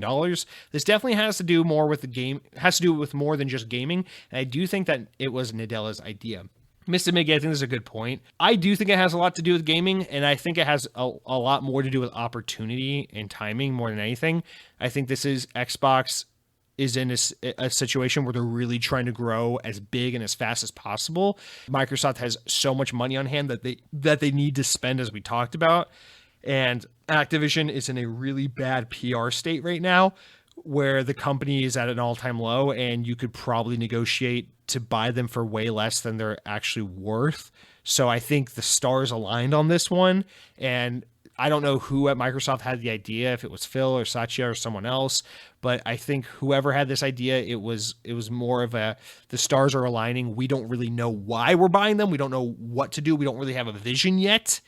But again, like Disney buying 20th Century Fox, it's like, hey, we have money. They exist. We become bigger if we absorb them. Let's fucking do it. And so, yeah, I think Microsoft is basically just kind of figuring out what this acquisition means while it's happening. And I think that's why there's so much vagueness about all of this shit, aside from the fact that obviously it's, there's a lot of factors playing into what's going on here. And I guess technically this deal could get shot down, although I don't think it's going to. But yeah, to build off what you're saying, I don't think there was a vision, there was a plan. It was just an opportunity was there, and so they took it. Because they want money. They don't want you to be they don't care about you. They don't care about preserving the game space. They just want money. My brother writes in and says, a couple of predictions. And keep in mind, some of these comments are old, so they might seem a little dated compared to some of the news we just got. But a couple of predictions. World of Warcraft will be included in Game Pass Ultimate. I think that's a good one. Normal Call of Duty games will be Xbox exclusive, but Warzone will be cross-platform forever. I'm finally going to get to play Raven and High Moon games again. Call of Duty will remain annualized, and its dev cycle will not change. This idea would be a fantasy. At first, I didn't agree with that, but the more and more I think about it, the more I'm starting to think, unfortunately, you might be right. Shareholders are going to be like hell, you're going to let Call of Duty take a year off. No fucking way. Not with the kind of money it's still making. My brother also says, remember way back when we were all younger and geez, Xbox spent so much money on Bethesda, right? Dead Captain James, the original commenter, the favorite child, writes in and says, the first thing Papa Phil should do is greenlight a reboot of the Prototype franchise. I love this idea. And like I said, Guitar Hero 3, we also want that. Dead Captain James continues on. If I were Phil Spencer, I would keep Warzone and its successor on PlayStation, but I would make the mainline COD games exclusive. Then I would market the hell out of COD and get all the normies on Xbox. That's just my thoughts. Hopefully they give the teams more time and incentive for COD again. Or at the very least, I would use Call of Duty revenue to force PlayStation to just let me put Game Pass on PlayStation. And Dead Captain James, I think you just hit on the biggest point that I don't have I keep not mentioning because I just don't feel like I have anything of substance to or of value to really add to this. But I think that's the end goal or the pie in the sky idea is that they want to get Game Pass everywhere, of course, as we know, but they want to get it on PlayStation. I don't know. It's just impossible for me to fathom what this looks like or a world where this happens. Even though we live in a world where Microsoft just bought Activision, I still just can't wrap my brain around this idea of Game Pass in any fashion being available on PlayStation. So even though I think you're right in that this is the ultimate goal, even though it would take years and years to get there, my brain it starts to shut down and stutter every time I start to think of this concept. And so I have nothing to say because I'm like, man, can you fucking imagine Game Pass? I mean, the closest example of what that is akin to is like when Sega games and Sonic started showing up on Nintendo for the first time. It's just like, no, that's weird. But I think you're right. And obviously my brother and Dick Captain James mentioned the whole COD thing. I think they might have different takes now that we've gotten all this COD news since they wrote in, but maybe not. I am of the mindset that Call of Duty completely stays multi-platform regardless of Warzone or the regular game, whatever. My brother continues and says, $5 says that the next 2 COD games will still have timed exclusivity PlayStation content. Even every time Microsoft acquires someone, they have to they have a commitments to Sony that they must honor. I would have agreed with you until we got the news that it looks like their contract's only for the next few years, and because Vanguard came out a few months ago and didn't have exclusive PlayStation modes or anything like that. So I think it's likely that the next few Call of Duties are probably just on equal footing in all regards, but yeah, obviously you can tell a lot of people want to talk about Call of Duty. All right, we have 3 more comments about this topic to get into, but these are some chunky ones. So let's just jump into them because these are good. Temple Knight says, so Phil says, had good calls this week with the leaders at Sony. I confirmed our intent to honor all existing agreements upon acquisition of Blizzard and Activision. Our desire to keep Call of Duty on PlayStation. Sony is an important part of our industry, blah, blah, blah. I think this means COD remains on PlayStation indefinitely, and that Microsoft doesn't see Sony as a real threat, but Google, Amazon, Apple, Netflix maybe? If they wanted to get into the industry, or if Activision Blizzard was shopping to them or threatening to, Satya and Phil may have pulled the trigger on Activision to keep further competition from entering the market.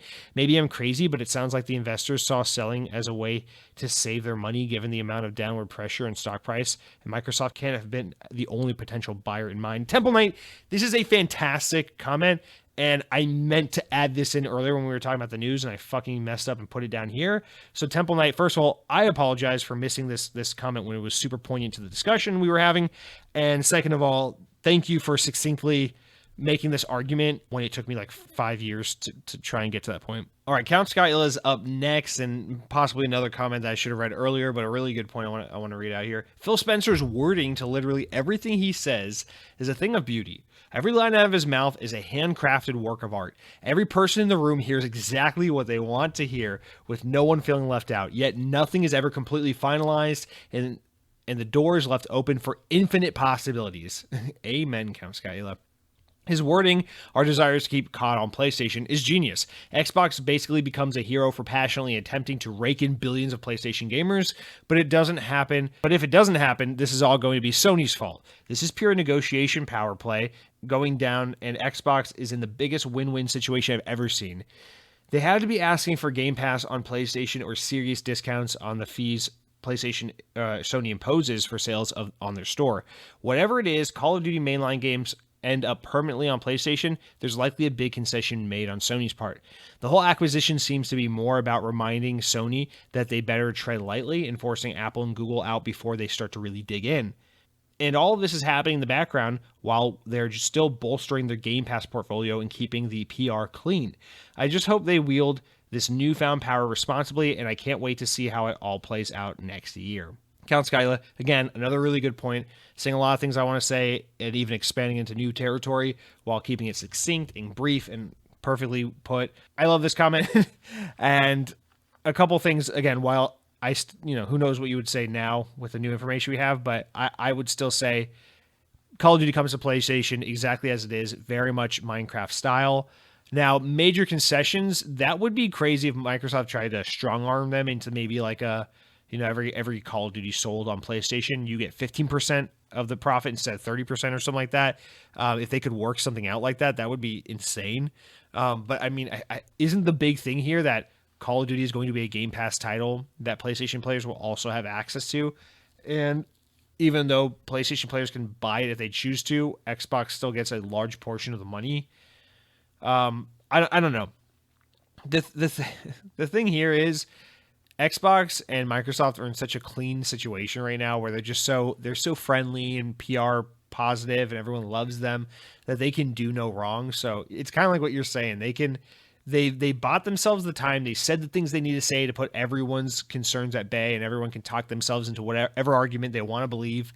And now they have time to figure out what they want to do. And again, I think that plays into the fact that they don't have a master plan. They don't have a vision for this. This is just an opportunity they jumped on, and now they got to figure out what they're doing.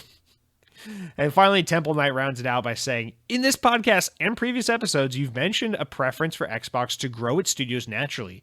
But I think there's a potential flaw with that approach, and that is that it requires building a team from scratch.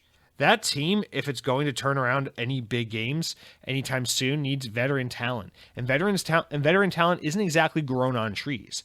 I think part of Microsoft's strategy of buying studios comes from the fact that there is a finite pool of talent, and I don't think that they care to foster a handful of studios for decades, just guessing, before they're capable of making AA or AAA games.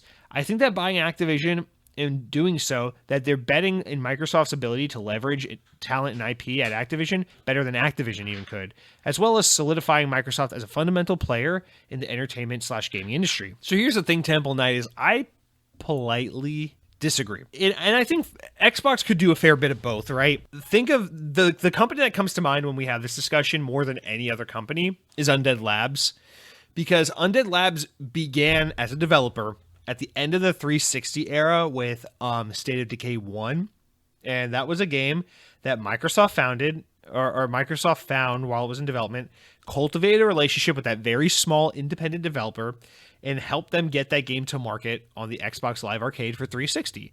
Then they helped them get it over to Xbox One with a definitive edition, and then they helped fund and make a State of Decay 2. That is 100% the way that Sony makes games. What Microsoft did with Undead Labs was basically took a page from PlayStation's book, and I've been thinking about this a lot with this team lately, where it is like, that is the one developer example of when Microsoft did the PlayStation thing. And then after State of Decay 2 came out, it was moderately successful for Xbox, and Xbox felt like there was a good relationship there.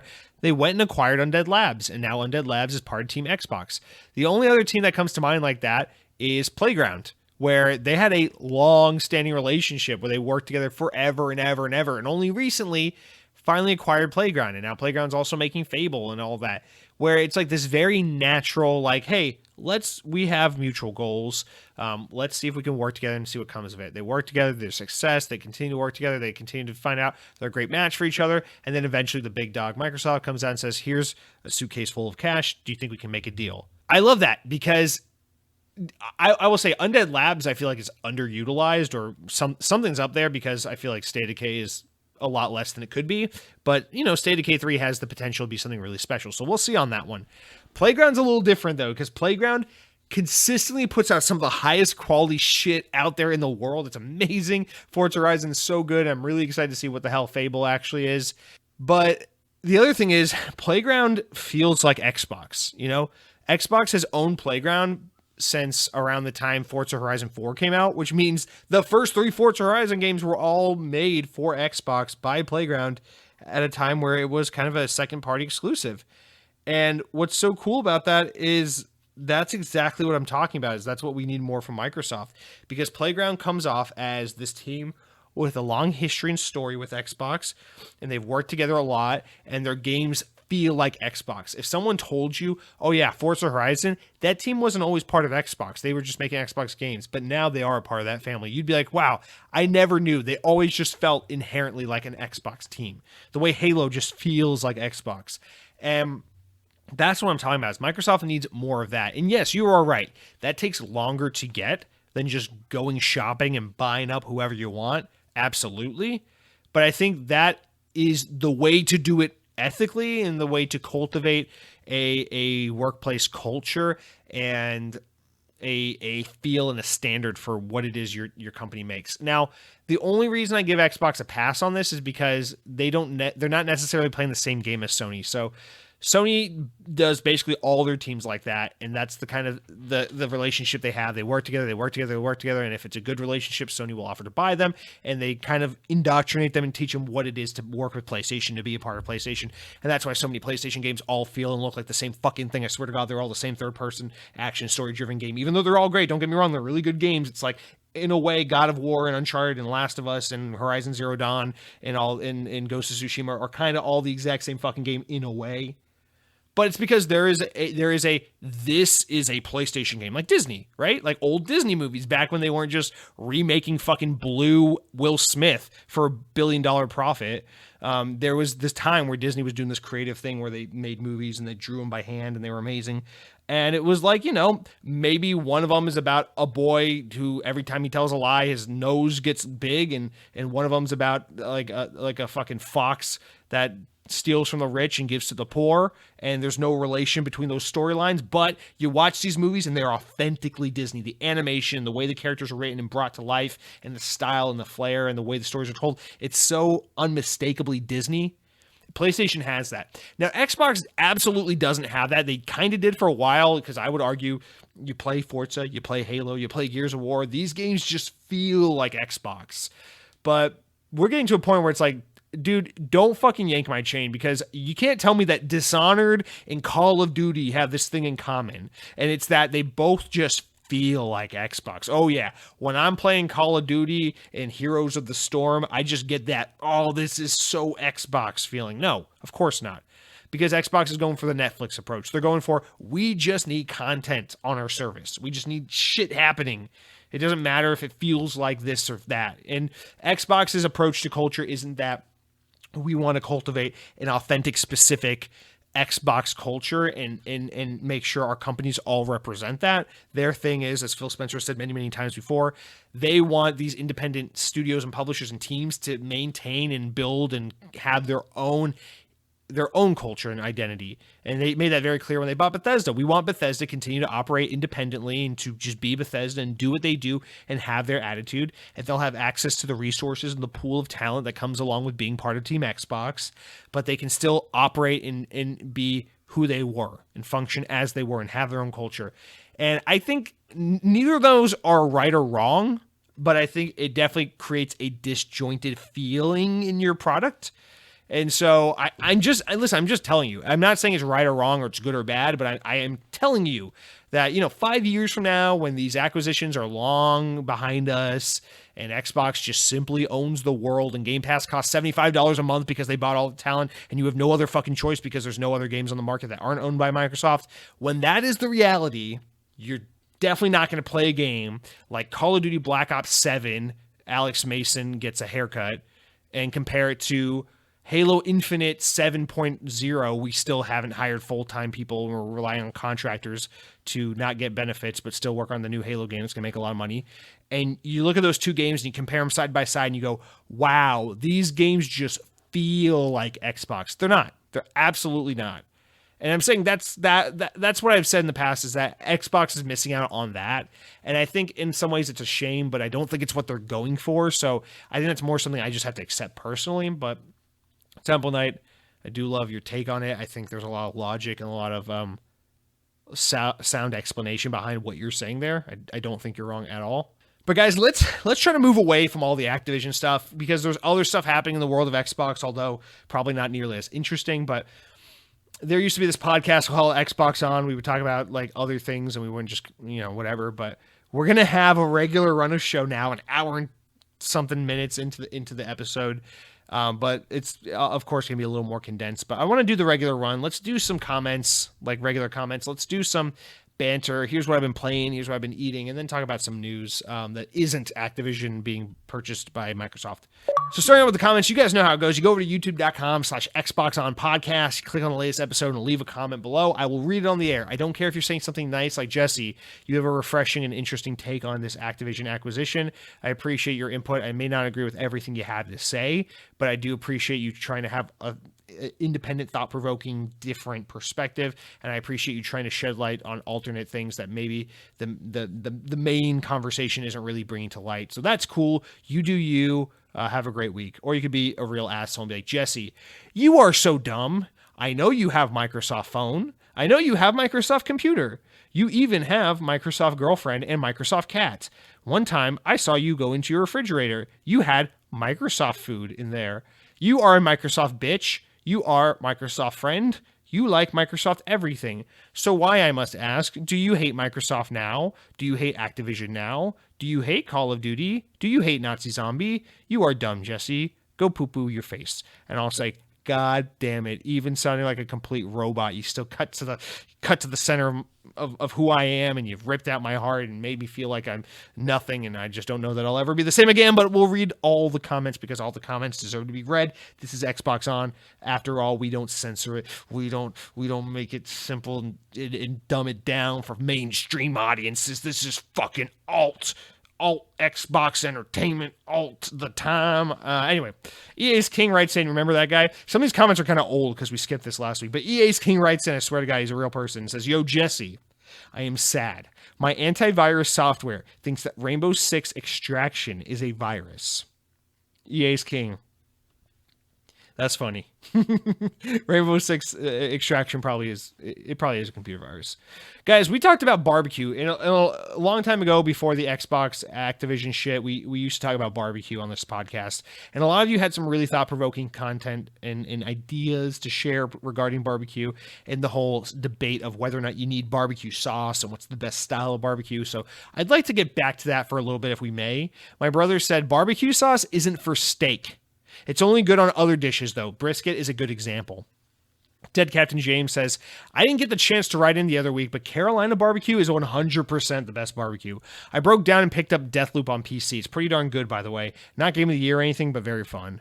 And then Mavsman responds to you, Dead Captain James, and says, Deathloop is dumb. You are dumb. No, I'm just kidding. Mavsman responds and says, I couldn't disagree with you more. Vinegar-based stuff is for the birds. I put it right up there with the Alabama white sauce trash. That is true. White barbecue sauce. Ugh. Being from Texas, we undoubtedly have the best barbecue hands down. I've only been smoking for a little over a year, and some traditionalists consider it cheating, but I use a Traeger with Wi-Fi, and it couldn't be any more simple. Brisket cooks overnight and ready for dinner the next day, and it's a godsend. And I will agree, yes, there are some items that barbecue sauce can be used on, primarily light coating on ribs for about 30-45 minutes before they are finished. Brisket and chicken should mostly be about the seasoning. Yeah, I agree. Possibly a brine for the chicken and wood type. Okay, Mavs, man. Judging by that comment, I'm going to need you to come on. I'm going to fly you out to good old Orlando, Florida to make some barbecue. And if you make it just good the way Daddy likes it, I might even send you an Xbox On care package full of swag. Would you like to be the brand ambassador for Xbox On? All you got to do is make me really dank-ass barbecue and ship it on over to sunny Orlando, Florida. And Dead Captain James, don't let Mavsman discourage you with your Carolina barbecue preference, because as we all know, Dead Captain James is a goddamn savant. So if he says Carolina barbecue is the best, it's the best. You hear me, fucking Mavsman? Breaks computer keyboard in half. I will cut you if you ever defy Dead Captain James again. But no, seriously, I really want some good barbecue chicken now.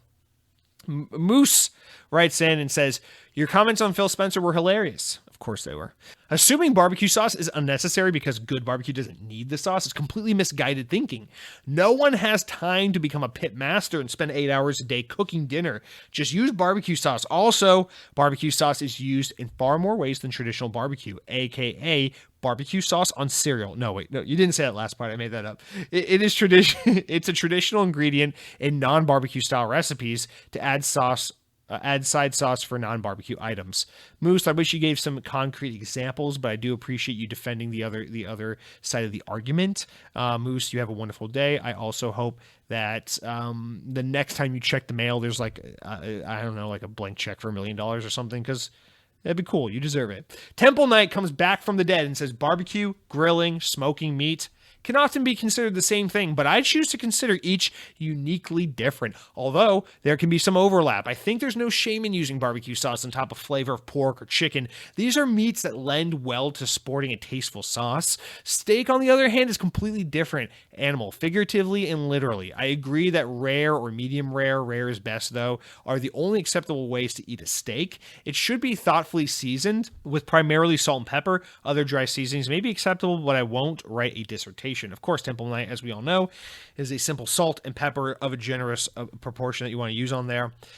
Get that, lots of garlic. I like to cook it with. My thing is I don't have a grill. I live in an apartment. There's not much access to me, so I follow the Gordon Ramsay recipe. You get a pan. You put it on a fucking flaming ass high heat. Get that thing on crank up that heat until it's just fucking searing hot. Then you take that meat. You want to let it sit out for 20-30 minutes so that it's not cold. So it's like kind of room temp. Generously season it with some salt and pepper. Before you throw that motherfucker in that spicy hot pan, you want to get a generous heaping of butter in there. Get that butter all around the pan. Throw that steak in. Give it a minute or two on one side. Flip. A minute or two on the other side. You want to throw some crushed garlic in there. I mean, take garlic cloves, just mash them, throw them in the fucking pan.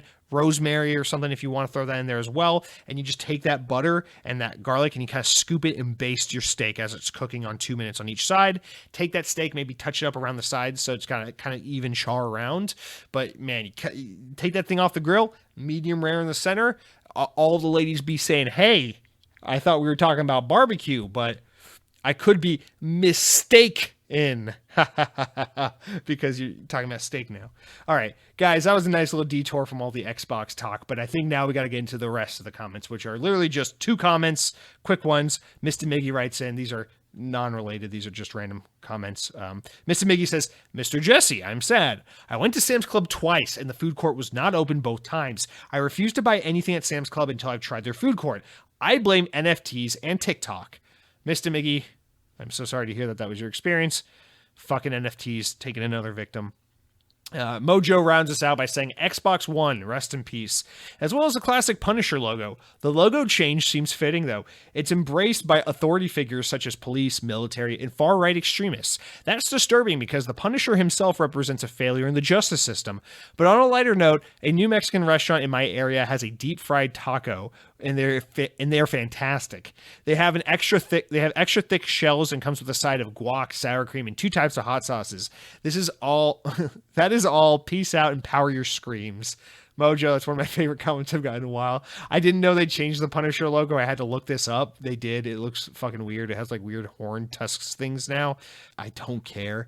I always kind of laugh at the misuse of the Punisher logo. I don't but I just don't understand what inspired you to be like, this is the thing I need to write in. Listen, I'm not judging you. Thank you for writing in, but why was this the thing you're like, I need to write in about this Punisher logo? It is funny. It's always like comically, it's always like comically the same people that misuse the Punisher logo. It's like a fucking lifted pickup truck with like a Blue Lives Matter and a Punisher logo on it, and you're just like, you fucking goon. Anyway, that's it for all this. That's it for all this week's comments and shout outs. Remember, for next week, don't be shy. Reply. Leave a comment. Tell me why I'm sexy. Tell me why I'm stupid. Tell me why I'm ugly. Tell me why Xbox is dumb and I should have bought an Ouya. And then tell me why the fuck you're listening to this podcast if that's what you think. But don't tell me how to cook a steak because I already went through how to do that with you. Don't be shy. Reply. We'll see you next week. Guys, let's get back into games. I want to tell you about what I've been playing. But before I can tell you about what I've been playing, I got to tell you about what I've been eating. My cat just looked at me because I tapped on the desk and she's like, what the? Real quick, but not really because we got to talk about this. It's real shit. So I live in Orlando, Florida, as I've said probably 10 times in this podcast, as I've probably said a billion times in this show's run. But a famous fact about Orlando, or about Florida in general, is it is overrun by snowbirds. These are the excrement of New York and New Jersey and places like that. They come down here and they're angry and they're frustrated and they're sad and they're mean and they bring all that with them down here and they're like, I have a lot of money because I'm used to living in a state where it's just fucking astronomical to afford a home, and so I'm going to bring all my money and all my bitterness and anger and bad driving down to Florida, and I'm going to buy all the fucking homes so the Disney cast members can never afford to live, and I'm going to drive bad and cause a lot of traffic and be an asshole. But there's one thing something about these people that is redeemable. And it is that these northerners, these northeasterners, these northern little buttfuckers, they know what a bagel is. In New York in particular, there's this thing called bagels, and they're really good. And in 99% of the country, you can't get good bagels. And the only reason I'm aware of this is because a lot of my family's from these hellholes up north, and I've had access on and off to bagels in the past. And where I'm originally from in Atlanta, we actually have a really decent New York style diner that does incredibly legit bagels, and it was like the one saving grace of the town I grew up in, and it's like the one and only thing aside from my family that I miss about Georgia. And aside from that, it's just, I really haven't had a good bagel since the last time I went to New York or last time I went home. And so I'm constantly on this quest to find good bagels. Now, a few years ago, a place opened up about 40 minutes away from me called Jeff's Bagel Run. The story is a guy moved down here from the north. He knew good bagels. He moved to Florida. There were no good bagels, so he and his wife started a place where they sell good bagels. And it's like authentic New York bagels. Come and get them. We import the water and everything. It's legit. Okay, whatever. TikTok, Instagram, they be going nuts for Jeff's Bagel Run. I'm thinking, of course, these are probably not that good, but whatever. But at some point, I got to give them a go, right? So this week, I just randomly had the impulse. My girlfriend figured this is the day we do it. Let's fucking wake up early on a Saturday because this place always has a line out the door and they always sell out. Let's fucking get there early. Let's get these bagels. Let's do it. So we buckle up. I'm ready for like a 40-minute drive, finding out that all the flavors we want are sold out and that there's a 45-minute line to get a bagel. I'm expecting the worst. Jeff's Bagel Run, legit. The staff there's got that place on lockdown. They got that line moving so fast. They got so many bagels popping out of that kitchen at any given time. They got everything in full stock. Everything's hot and fresh and ready to go. I got the everything bagel. I got a couple blueberries, got a couple plains, got some cream cheese, tried it all out. Got an iced coffee. They use really good coffee beans from a local coffee place, and it's really fucking good, and I liked it. But more importantly, the bagels, they're damn good. I don't expect them to be the best bagel ever, but they're not even as good as the New York place I'm used to going to back home in Atlanta. They're certainly not as good as like a good bagel in New York, which you can't expect. But for considering how bad the bagel scene here is in Central Florida, I would say these bagels are like a solid 8.5 out of 10. They are good. I'm definitely glad I went out there. Shout out to the team at Jeff's Bagel Run. You guys are doing good shit. Good shit. You're doing the Lord's work. You're representing the North in the only way worth representing them, which is bagels, and fuck off for the rest. And Spider-Man. They got Spider-Man too. But yeah, Jeff's Bagel Runs. Good bagels, guys. Eat a bagel. The other thing I want to say is I was at the Sam's Club the other day, as I am on a weekly basis.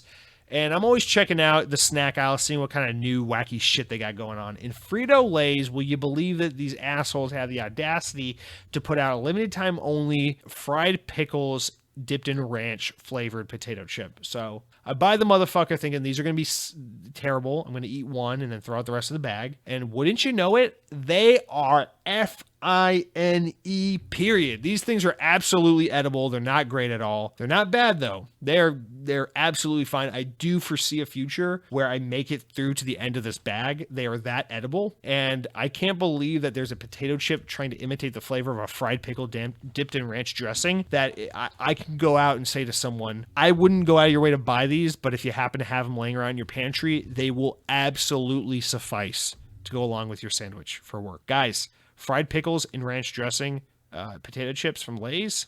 Wow. I thought there was a third thing. But anyway, that's going to do it for what I've been eating. But more importantly, what have I been playing? Well, this is a little delayed because last week we skipped this stuff. But the other week, like 2 weeks ago, like right before Activision went and sold out to Microsoft, I finally rolled credits on Marvel's Guardians of the Galaxy. And I feel like I've kind of said everything I had to say on this game. Except I will say this. I liked the ending quite a bit. This game has a lot of heart and a lot of good acting and storytelling and writing when it wants to. And the banter is always engaging and consistently fun from start to finish. But the problem with the game is that it suffers from Uncharted 4 syndrome, which is that I just need this game to end, and it goes on about 4 hours too long. So is it a good game? Yes. The combat gets a lot more interesting as the game develops, which is really welcome because it's really not great at first. The writing is always fun. The banter between the characters is fun. At some point in the game, it kind of forgets it's trying to be funny and doesn't do that for a while, which is weird. But then it gets funny again at the end. And it has a lot of heart and a lot of emotion towards the end, which I really appreciate. This game is definitely worth playing once it inevitably comes to Game Pass. And I think if you can get it for $30 or less, it's definitely worth a run through as well. If you're even remotely a Guardians of the Galaxy fan, I'd say it's a must play. But for those of you just looking for a fun third-person action-adventure story-driven game, a la something you normally get on PlayStation, this is a pretty good ROM. Not like a drop everything and play this game, but definitely worth your time. It's a fun game. I'm glad I saw it through the end. So that's Guardians of the Galaxy. I probably would have had more to say about it 2 weeks ago when I finished it, but some time's passed. 3 other games I want to talk about briefly that I've been playing. After the Fall, this is a VR zombie shooter. I'm playing it on my Oculus Quest 2, and it's basically Left 4 Dead in VR. It's super arcadey, super pick up and play, really easy to get the hang of, and it is so much fun. This game is crossplay too. It's like one of the only VR games that's crossplay. So you can play it Oculus Quest, Valve Index, PSVR, any of them, and you can crossplay with one another. So that's a real big perk and benefit to this game. But $40, and it's absolutely worth the cost of admission. I've been trying to force myself to be willing to spend some money on a VR game here or there, because I mostly play cheap or free stuff, and I feel like I'm not giving VR a fair shake by not, trying some of the more premium content. So I'm really glad I pulled the trigger and bit the bullet and did the thing, because this game is very, very good. If you own a VR headset, you kind of owe it to yourself to absolutely try this game, because it's very, very good. The game was developed by Vertigo Games, a smaller team best known for Arizona Sunshine, which is kind of like an indie darling. So I think it's kind of crazy to think that they that's the team that made this. Yeah, it's definitely worth a look. It feels really good, fun 4-player co-op. Lots of like replayability, lots of like loot grinding aspect to the Left 4 Dead formula, but it's still pretty simplistic and easy to pick up and learn. I cannot recommend this game enough. The next game I've been playing is the Anacrusis, which, speaking of Left 4 Dead, this is another one of those Left 4 Dead type games. This is currently only available on PC and Xbox, and it is a early access game, so it is free to download and play if you got Xbox or PC. But keep in mind, this game is in a rough early development state right now. It is not running great at all. But this game is like, it has a lot of ex-Left 4 Dead talent, kind of like how Back 4 Blood does. But this is a game that gets it right so much better than Back 4 Blood. Because this game, so instead of zombies, it's like, you're in it's like a 1970s, like contemporary, like modernism kind of weird, like future sci-fi look.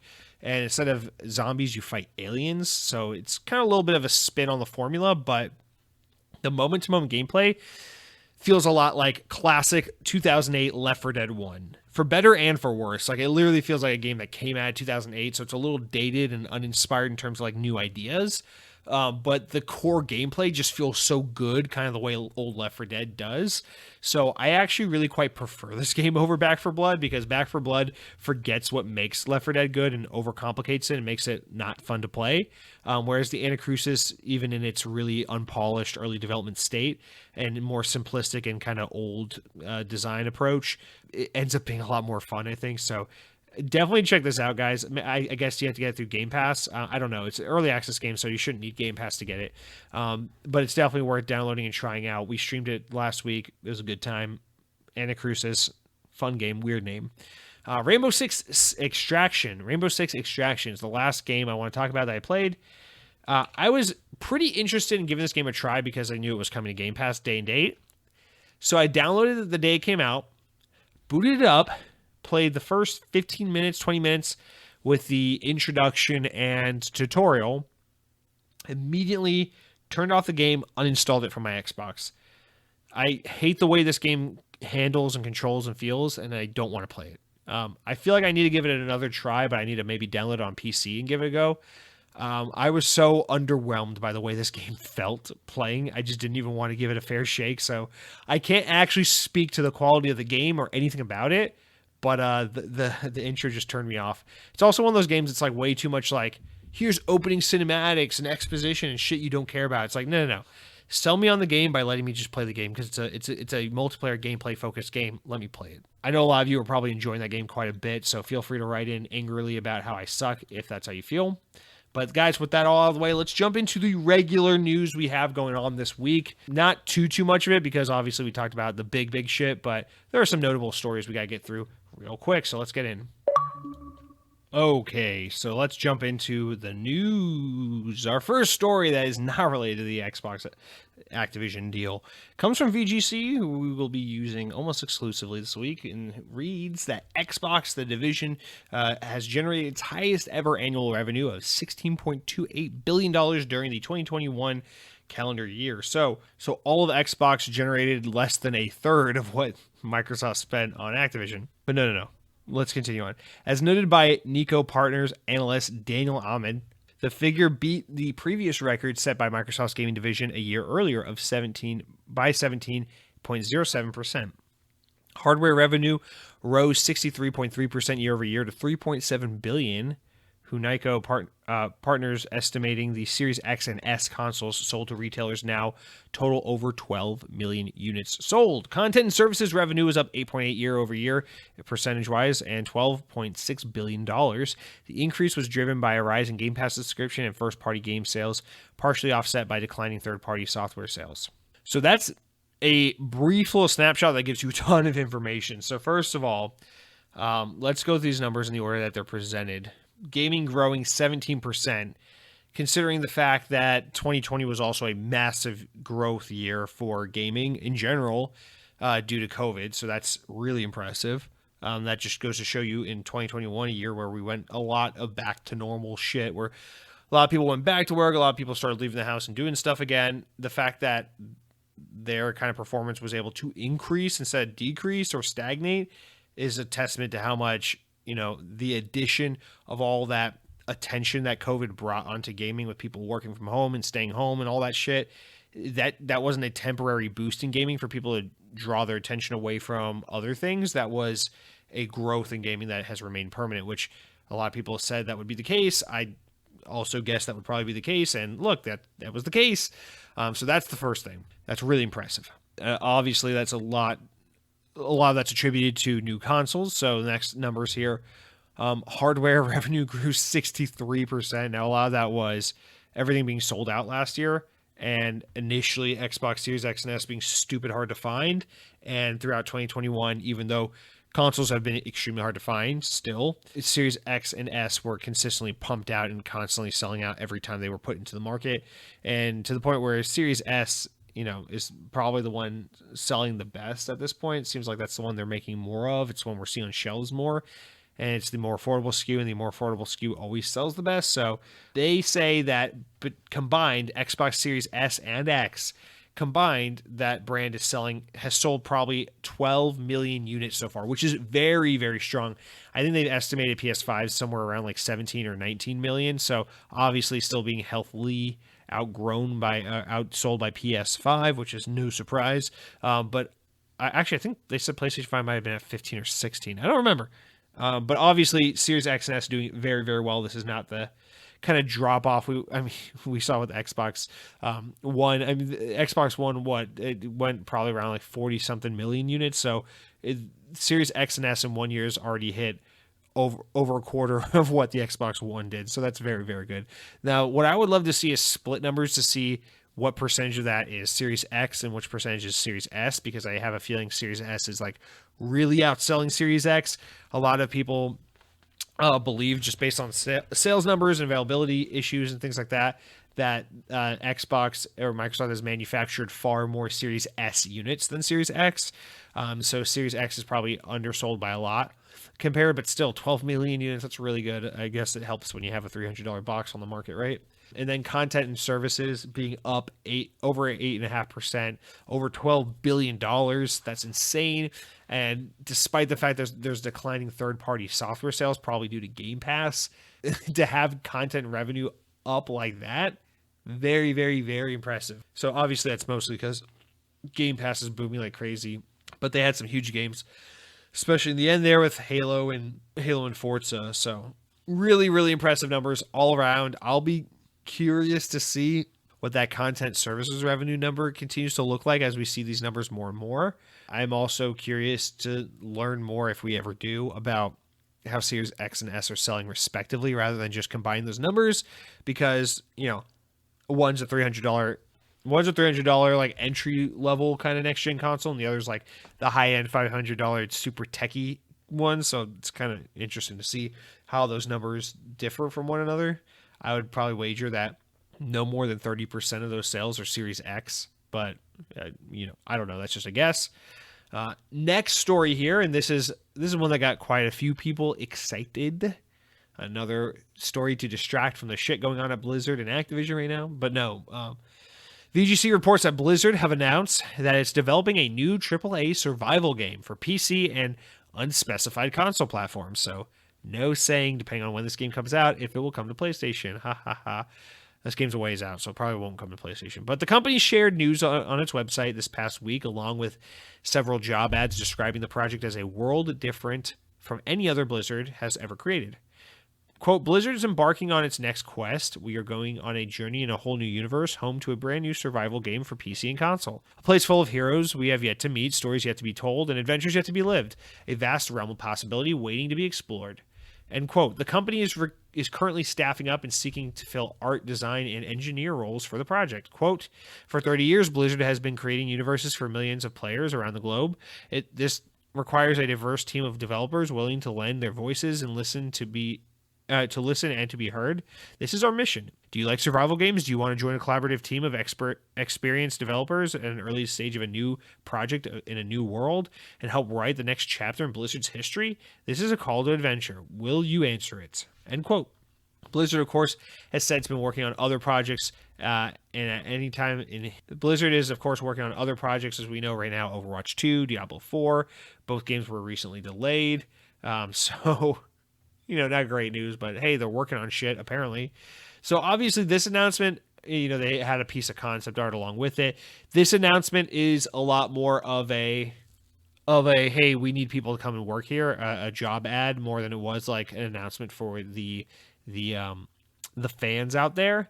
Of course, this pulls a lot of attention away from the shit going on in Blizzard and Activision right now, and only adds further fuel to the whole, wow, Microsoft owns them now. Another exclusive awesome game for Xbox. Suck at PlayStation. So, of course, that was a lot of the conversation surrounding this, but that's not what we have to talk about necessarily, because obviously it looks like Blizzard is having a staff. I don't want to say a staffing issue, because a new project, new IP, obviously you need to hire new talent for that, so that's understandable. But the fact that they're doing all that in the midst of basically being in development hell on Diablo 4 and Overwatch 2, it's like, okay, you got a third game in the pipeline while you're still struggling to get those other two out that we've known about for quite a while. Maybe not the best look, but again, this was a call for staffing more than it was an announcement of a new thing they want you to get hyped about. It just so happens that we get to get hyped as a consequence of this news being released. I saw a lot of people getting really excited about this, saying, Blizzard's the kind of team that generally takes a genre and makes it really mainstream and really appealing to a lot of people. They never do the same thing more than once. They did the RTS, they did the MMORPG, they did the dungeon crawler, they did the hero shooter. So it's like, oh, it's cool to see them doing something new. They've shown that they're multifaceted. They can work in many different genres, and they always create something new and original. So whatever's next, it's like, okay, this is their throw at the survival game genre. And what's cool about this is a AAA survival game, there's not really much like that, because generally survival games are more like these indie style games, at least in the way I'm thinking of. I guess I'm thinking of things like Don't Starve and shit like that. So to think of Blizzard trying to make something like that, or take that genre and evolve it into like a AAA must-play big budget game, is interesting, and I have full confidence and faith that they can do this, because they've proven time and time again that they can be very versatile and jump around genres and always innovate. So that is cool and that is exciting, but clearly this is a lot more about like, hey, we need people to come and work here. Don't listen to all the noise right now about the state of our company and what it's like to work here. We really need talent to come and help us on this new project. And so I think, paired with the good faith news of Microsoft swooping in and getting Blizzard, this is going to renew a lot of interest in that studio and probably draw a lot of talent to this project, for better or for worse. So hey, Another game to add to your list of Blizzard games that probably aren't coming out anytime soon, but you can be excited for. Now, as for exclusivity, I think this is probably going to be an Xbox game because a game like this is so early in development that, let's say everything goes best case scenario, it's still not coming out for probably like 4 years. So Microsoft will have well been full owner of Activision by the time this game is ready to be shown to the public in a running proper state. And this is a new original IP, not something like Call of Duty where they have to fulfill an obligation or a contract or anything like that. So this is a prime game for an Xbox PC exclusive, no PlayStation, which is immediately my guess. I just know that's a thing a lot of people want to talk about, so there's my 2 cents on that.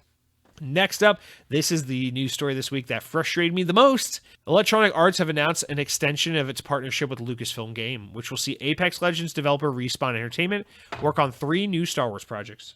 It announced this week that the company that they're working on a sequel to Star Wars Jedi Fallen Order, which we already knew about, along with 2 new projects in development at the team within Respawn's hierarchy.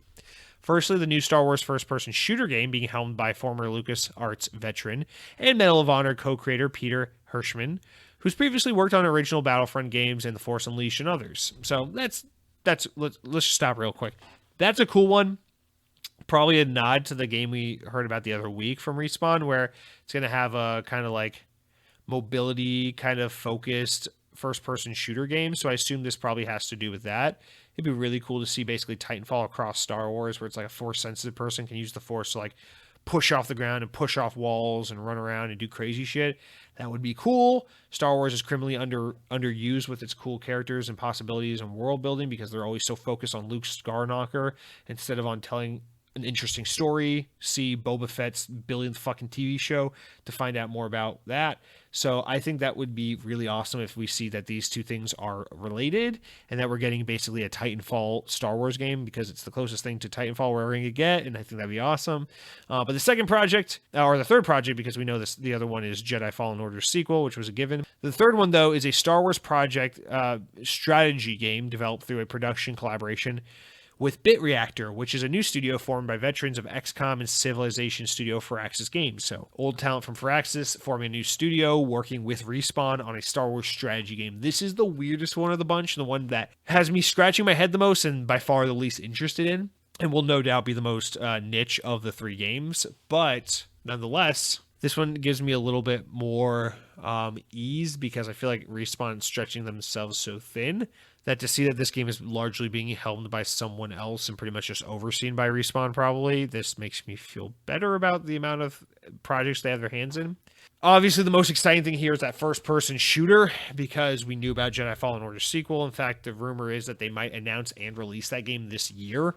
Damn, I want to see a good Star Wars first-person shooter since Battlefront clearly wasn't it. I know a lot of you guys like it. I personally don't care for that game. I don't like games that feel like Battlefield. It just never feels right to me. So please let me have this. I want to feel Respawn's Call of Duty kind of style first-person shooter in the Star Wars universe, not DICE's EA's Battlefield's type shooter in the Star Wars universe. Respawn co-founder Vince Zampella, who is overseeing the game, said, quote, "We are huge Star Wars fans here at Respawn. We're thrilled to work with Lucasfilm Games on new titles that we've wanted to make for years. If you want to make great Star Wars games, you should come join our journey." Again, a call for employment. The news follows last year's confirmation that Lucasfilm previous exclusivity deal with EA was set to end by partnering with Ubisoft on a new open world game, although EA responded by stating that its long-standing collab with Lucasfilm Games will continue for years to come in some form or fashion. Now, we also know that Quantic Dream, an independent developer behind Detroit and Heavy Rain, recently announced Star Wars Eclipse, which is multiple years off, but a new non-EA Star Wars game.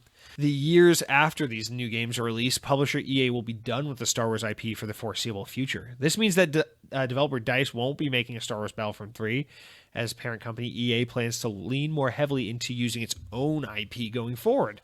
That's according to a VentureBeat report, which claims EA has no intention of making more Star Wars games following these 3 Respawn projects that we just said. Going forward, EA is planning on reducing its licensing fees and therefore focusing more on its own games like Battlefield, Dead Space, Dragon Age, Mass Effect, etc. Interesting thing to say when you know Battlefield, Dragon Age, and Mass Effect are all kind of wounded franchises right now, but hey, Dead Space, we're all counting on you. Journalist Tom Henderson, who has a strong track record with EA reporting, also claimed in November that plans for the a Battlefront game from DICE, a third entry, were rejected by EA due to the cost of using that Star Wars license. Disney don't come cheap because they're a fucking monopoly. Anyway, I don't know what to say about this news other than this has me sad and disappointed.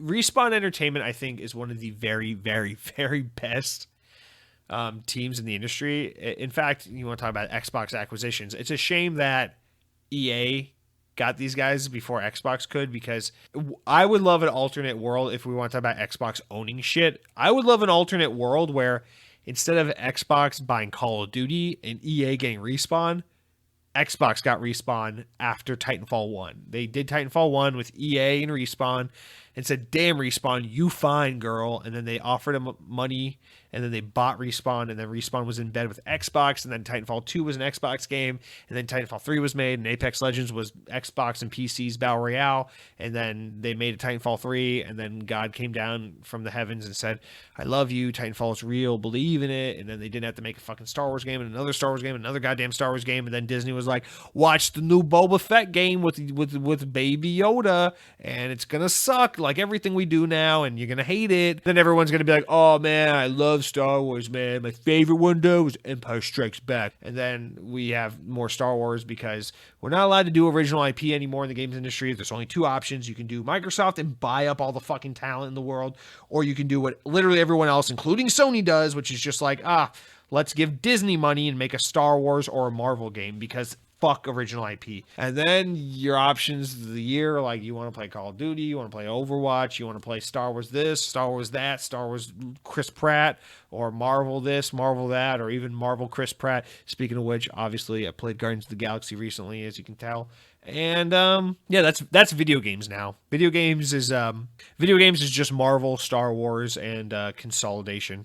So awesome. No new Titanfall for us. I know I sound like I'm being such a fucking Debbie Downer this episode, but what do you guys want from me, okay?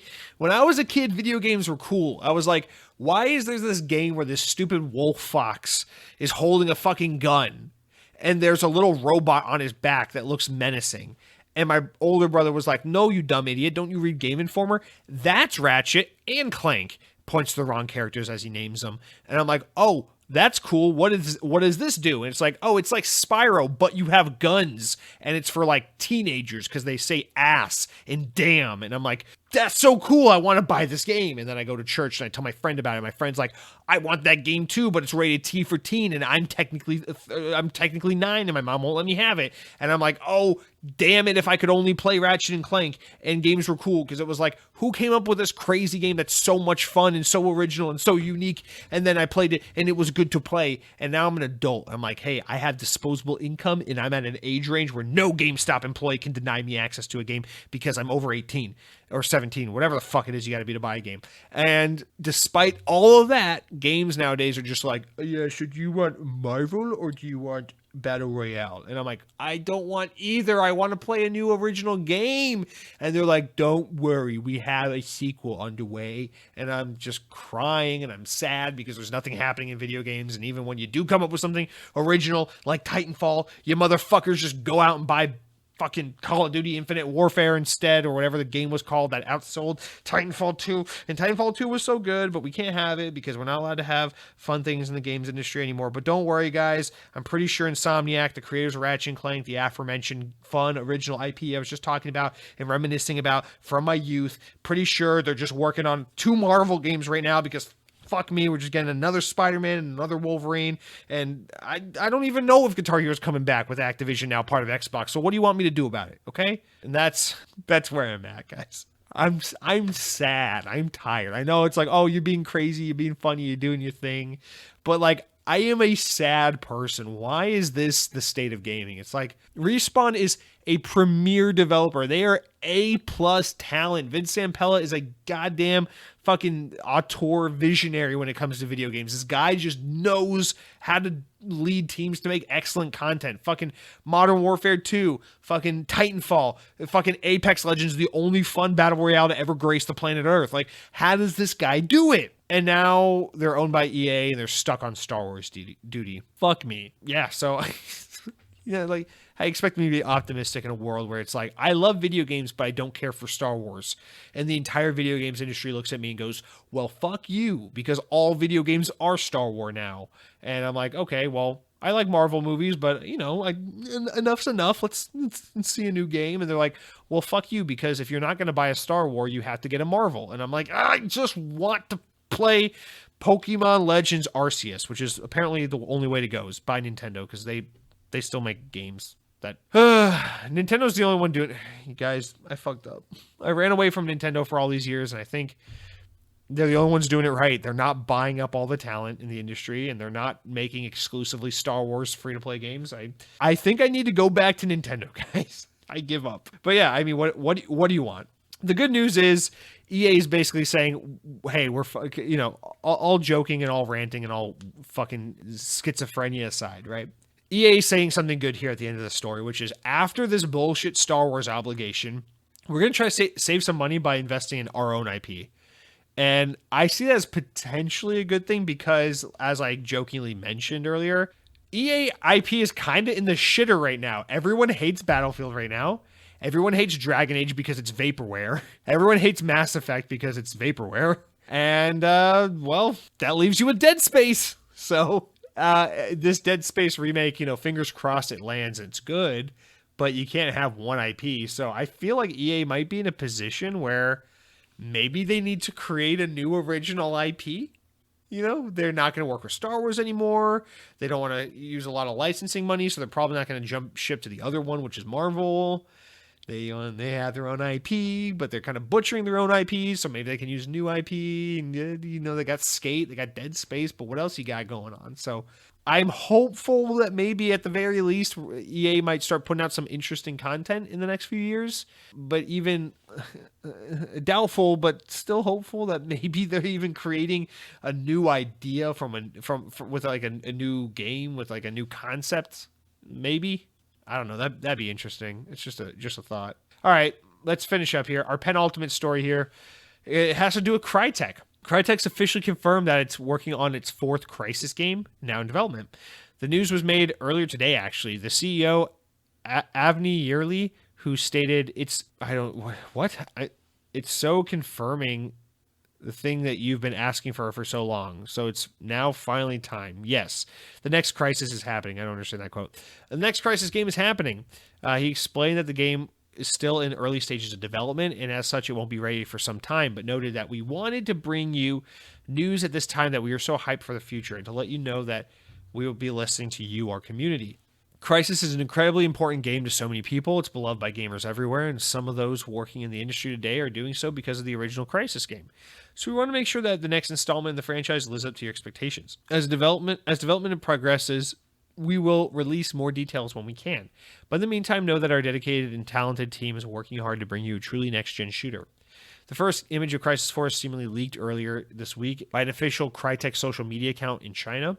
The message appeared earlier on the Crytek official account in Chinese site Bilibili, accompanied by an image of a helmet laying on the ground. The accompanying message also confirmed that the image is from Crysis 4, saying Project Crysis 4 is confirmed. Open up a new nano battlefield. Crytek released Crysis Remastered Trilogy last October, which bundled new remasters of 2 and 3 with an existing remaster of the first game. I think this is kind of the way to go because Crytek's a team that's kind of been up and down like crazy over the past decade or so. And I think this is a great way for them to kind of get back in touch with their roots, is to go back, do the thing that they were known for and that they kind of like put them on the map, get that footing again, and then kind of reorient themselves going forward of like what they want to do next.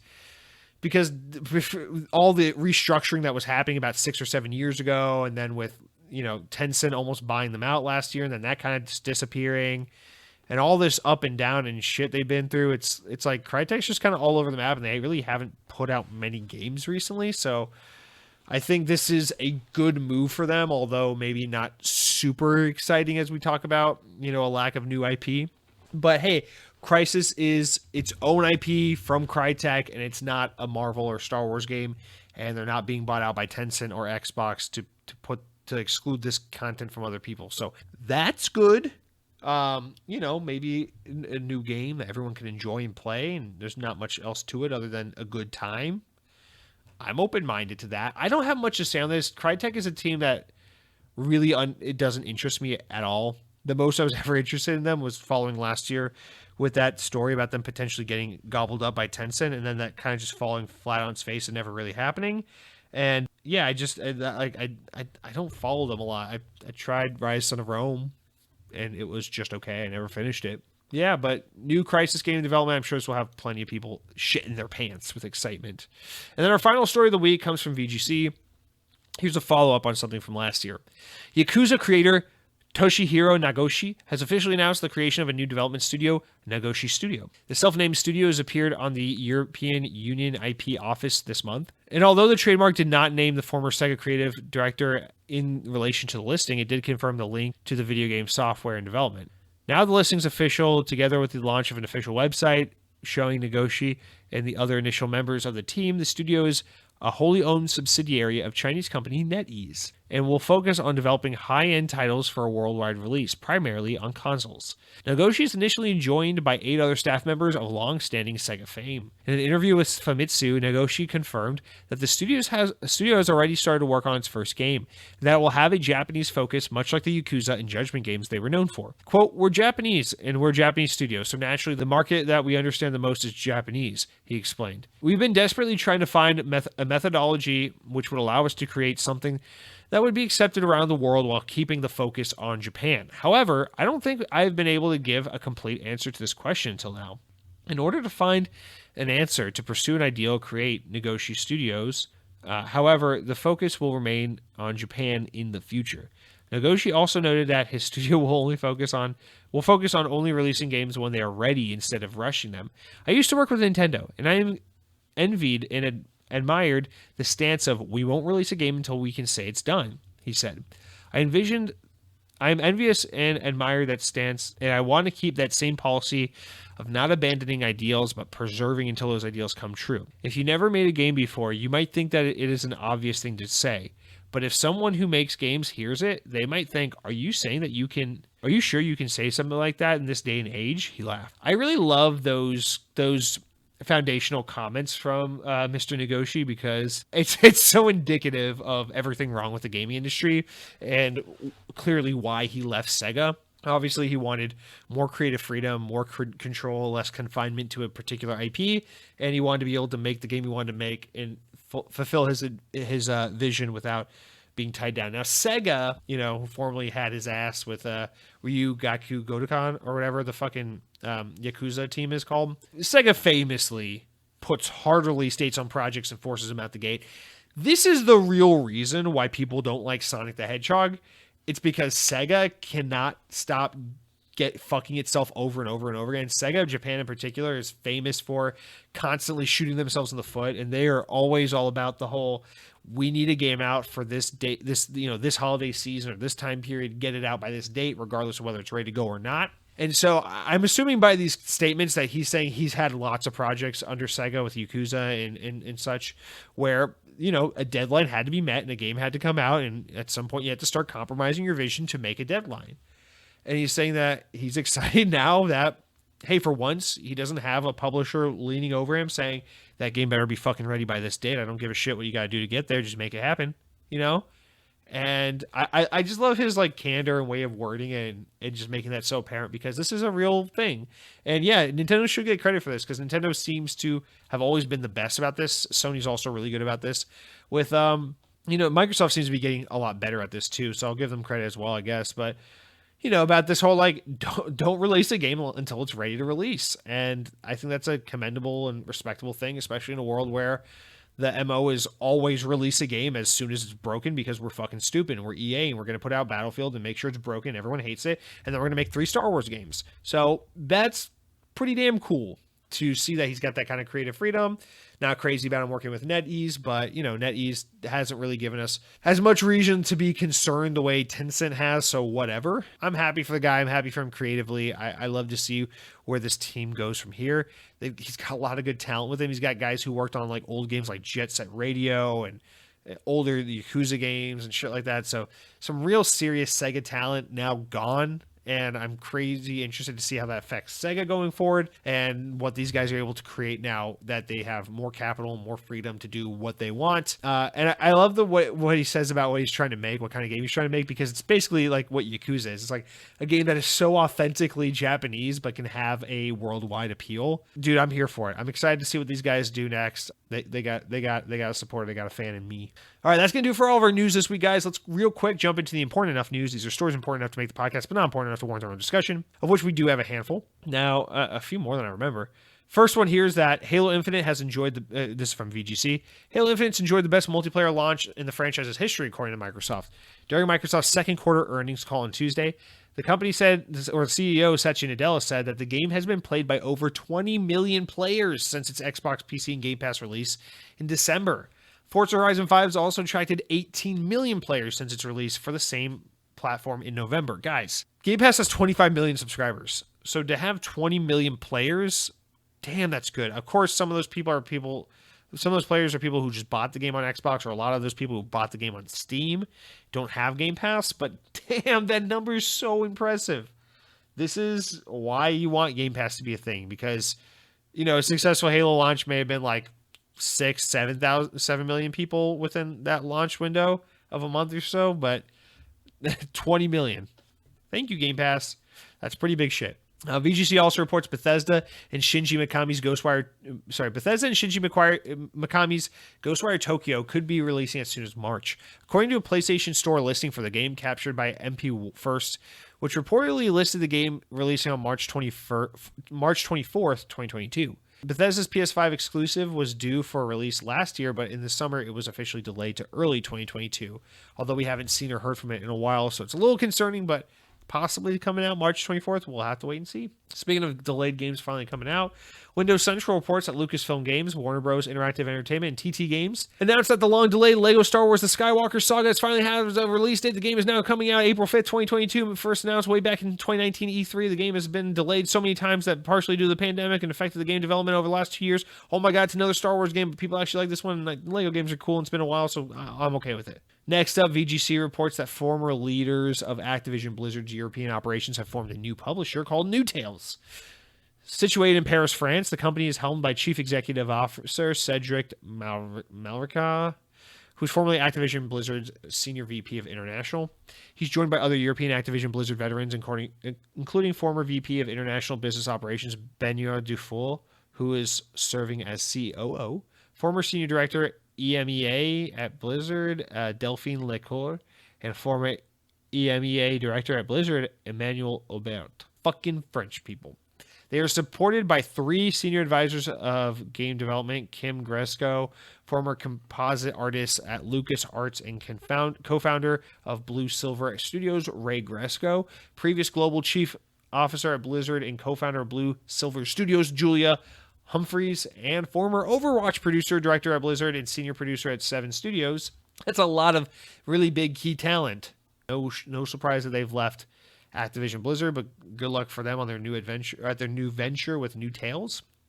The team is working on creating original IP through its own internal studios and providing publishing services to other game developers through fair partnerships. Hey, I love all that. Fair partnerships, new IP, new teams, new studio. Oh man, so exciting. Wow, that actually has me excited. So like new games that people will be able to play instead of just taking shit away from other people or making everyone be like, hey, Star Wars, hey, that makes me excited. Good for you, New Tales. I am rooting for you. VGC also reports that Activision Blizzard CEO Bobby Kotick, who was interested in acquiring video game press publications in an attempt to change reporting around the company, it's been alleged. A new report from Wall Street Journal details the reasons why Microsoft's acquisition of Blizzard was likely made easier due to ongoing problems at the company. However, section near the end reports make claims that prior to the acquisition, Kotick was considering the possibility of buying certain video game publications like Kotaku or Polygon to try and paint the publishing giant in a better light. Following all the shit they've been dealing with, which is just so fucked and corrupt, but at least he's gonna walk away super fucking rich, guys, right? We really won out this time. VGC reports, speaking of Activision Blizzard, CEO Bobby Kotick has said he would like to see Microsoft bring back some of the currently retired series once the acquisition deal is completed. Speaking of Venture Beat, Cody cited Guitar Hero, Skylanders as two of the franchises that were really popular for Activision in the past, but were eventually shelved for numerous reasons. One of the reasons were the need for separate manufacturing teams. Something Kotick says that Activision wasn't prepared to set up, but feels that Microsoft should be equipped to do. Oh yeah, Microsoft, who can barely fucking release a new Surface product every fall without having to roll it out in many markets over the course of 5 months. I'm sure they can manufacture and produce more Skylanders figures and plastic guitars. Oh yeah. Next up, VGC reports a group of quality assurance testers at Call of Duty Warzone developer Raven are seeking to unionize with the Communications Workers of America. The group the the movement to have Activision recognize the union was shot down. So Activision noted that they deeply respect the rights of the employees, but could not reach an agreement and will not be moving forward in this recognition. So that's awesome. Love that. And then our penultimate one here, VGC reports a sequel to last year's Mortal Kombat movies in the works at New Line Cinema. So the Warner Bros. Own film studio has hired Fantastic Four and Moon Knight writer Jeremy Slater to pen the Mortal Kombat 2 script, as reported by Deadline. And finally, Suit Up Spartans, the wait is almost over, as tweeted by the Halo on Paramount Twitter account. The official trailer for the Halo series is set to air on Sunday during the halftime of the AFC Championship football game on CBS and Paramount Plus. Now, if you're not an American, that means probably nothing to you. And as an American, that means nothing to me. But apparently, there's a football game happening this Sunday, and halfway through the football game, there will be a commercial break where they will show the trailer for the new Halo show. I will watch that on Sunday when it happens, but good for you, Halo. And that's going to do it for all of our news, guys. That's everything for this week. Super long episode of the podcast. Obviously, so much shit going on. We're going to cut out the games with gold, and we're going to cut out the new game releases of the week because fuck you, it's my podcast, and I said so. But next time when we join together, it will be February, so make sure you get those games with gold if you haven't already, so you can, get your games of the month. But guys, I'm losing my voice here. I know this was a crazy episode, probably lots of like, what the fuck is this guy talking about? A lot of scary shit. A lot of I don't like this guy. He's not a real Xbot. He's not one of us. I'm gonna go back to my Xbox podcast where they tell me everything I want to hear. That's okay. I don't think so little of you. I think if you made it this far into the podcast, you're open-minded enough to let someone else say something other than, oh, good for consolidation.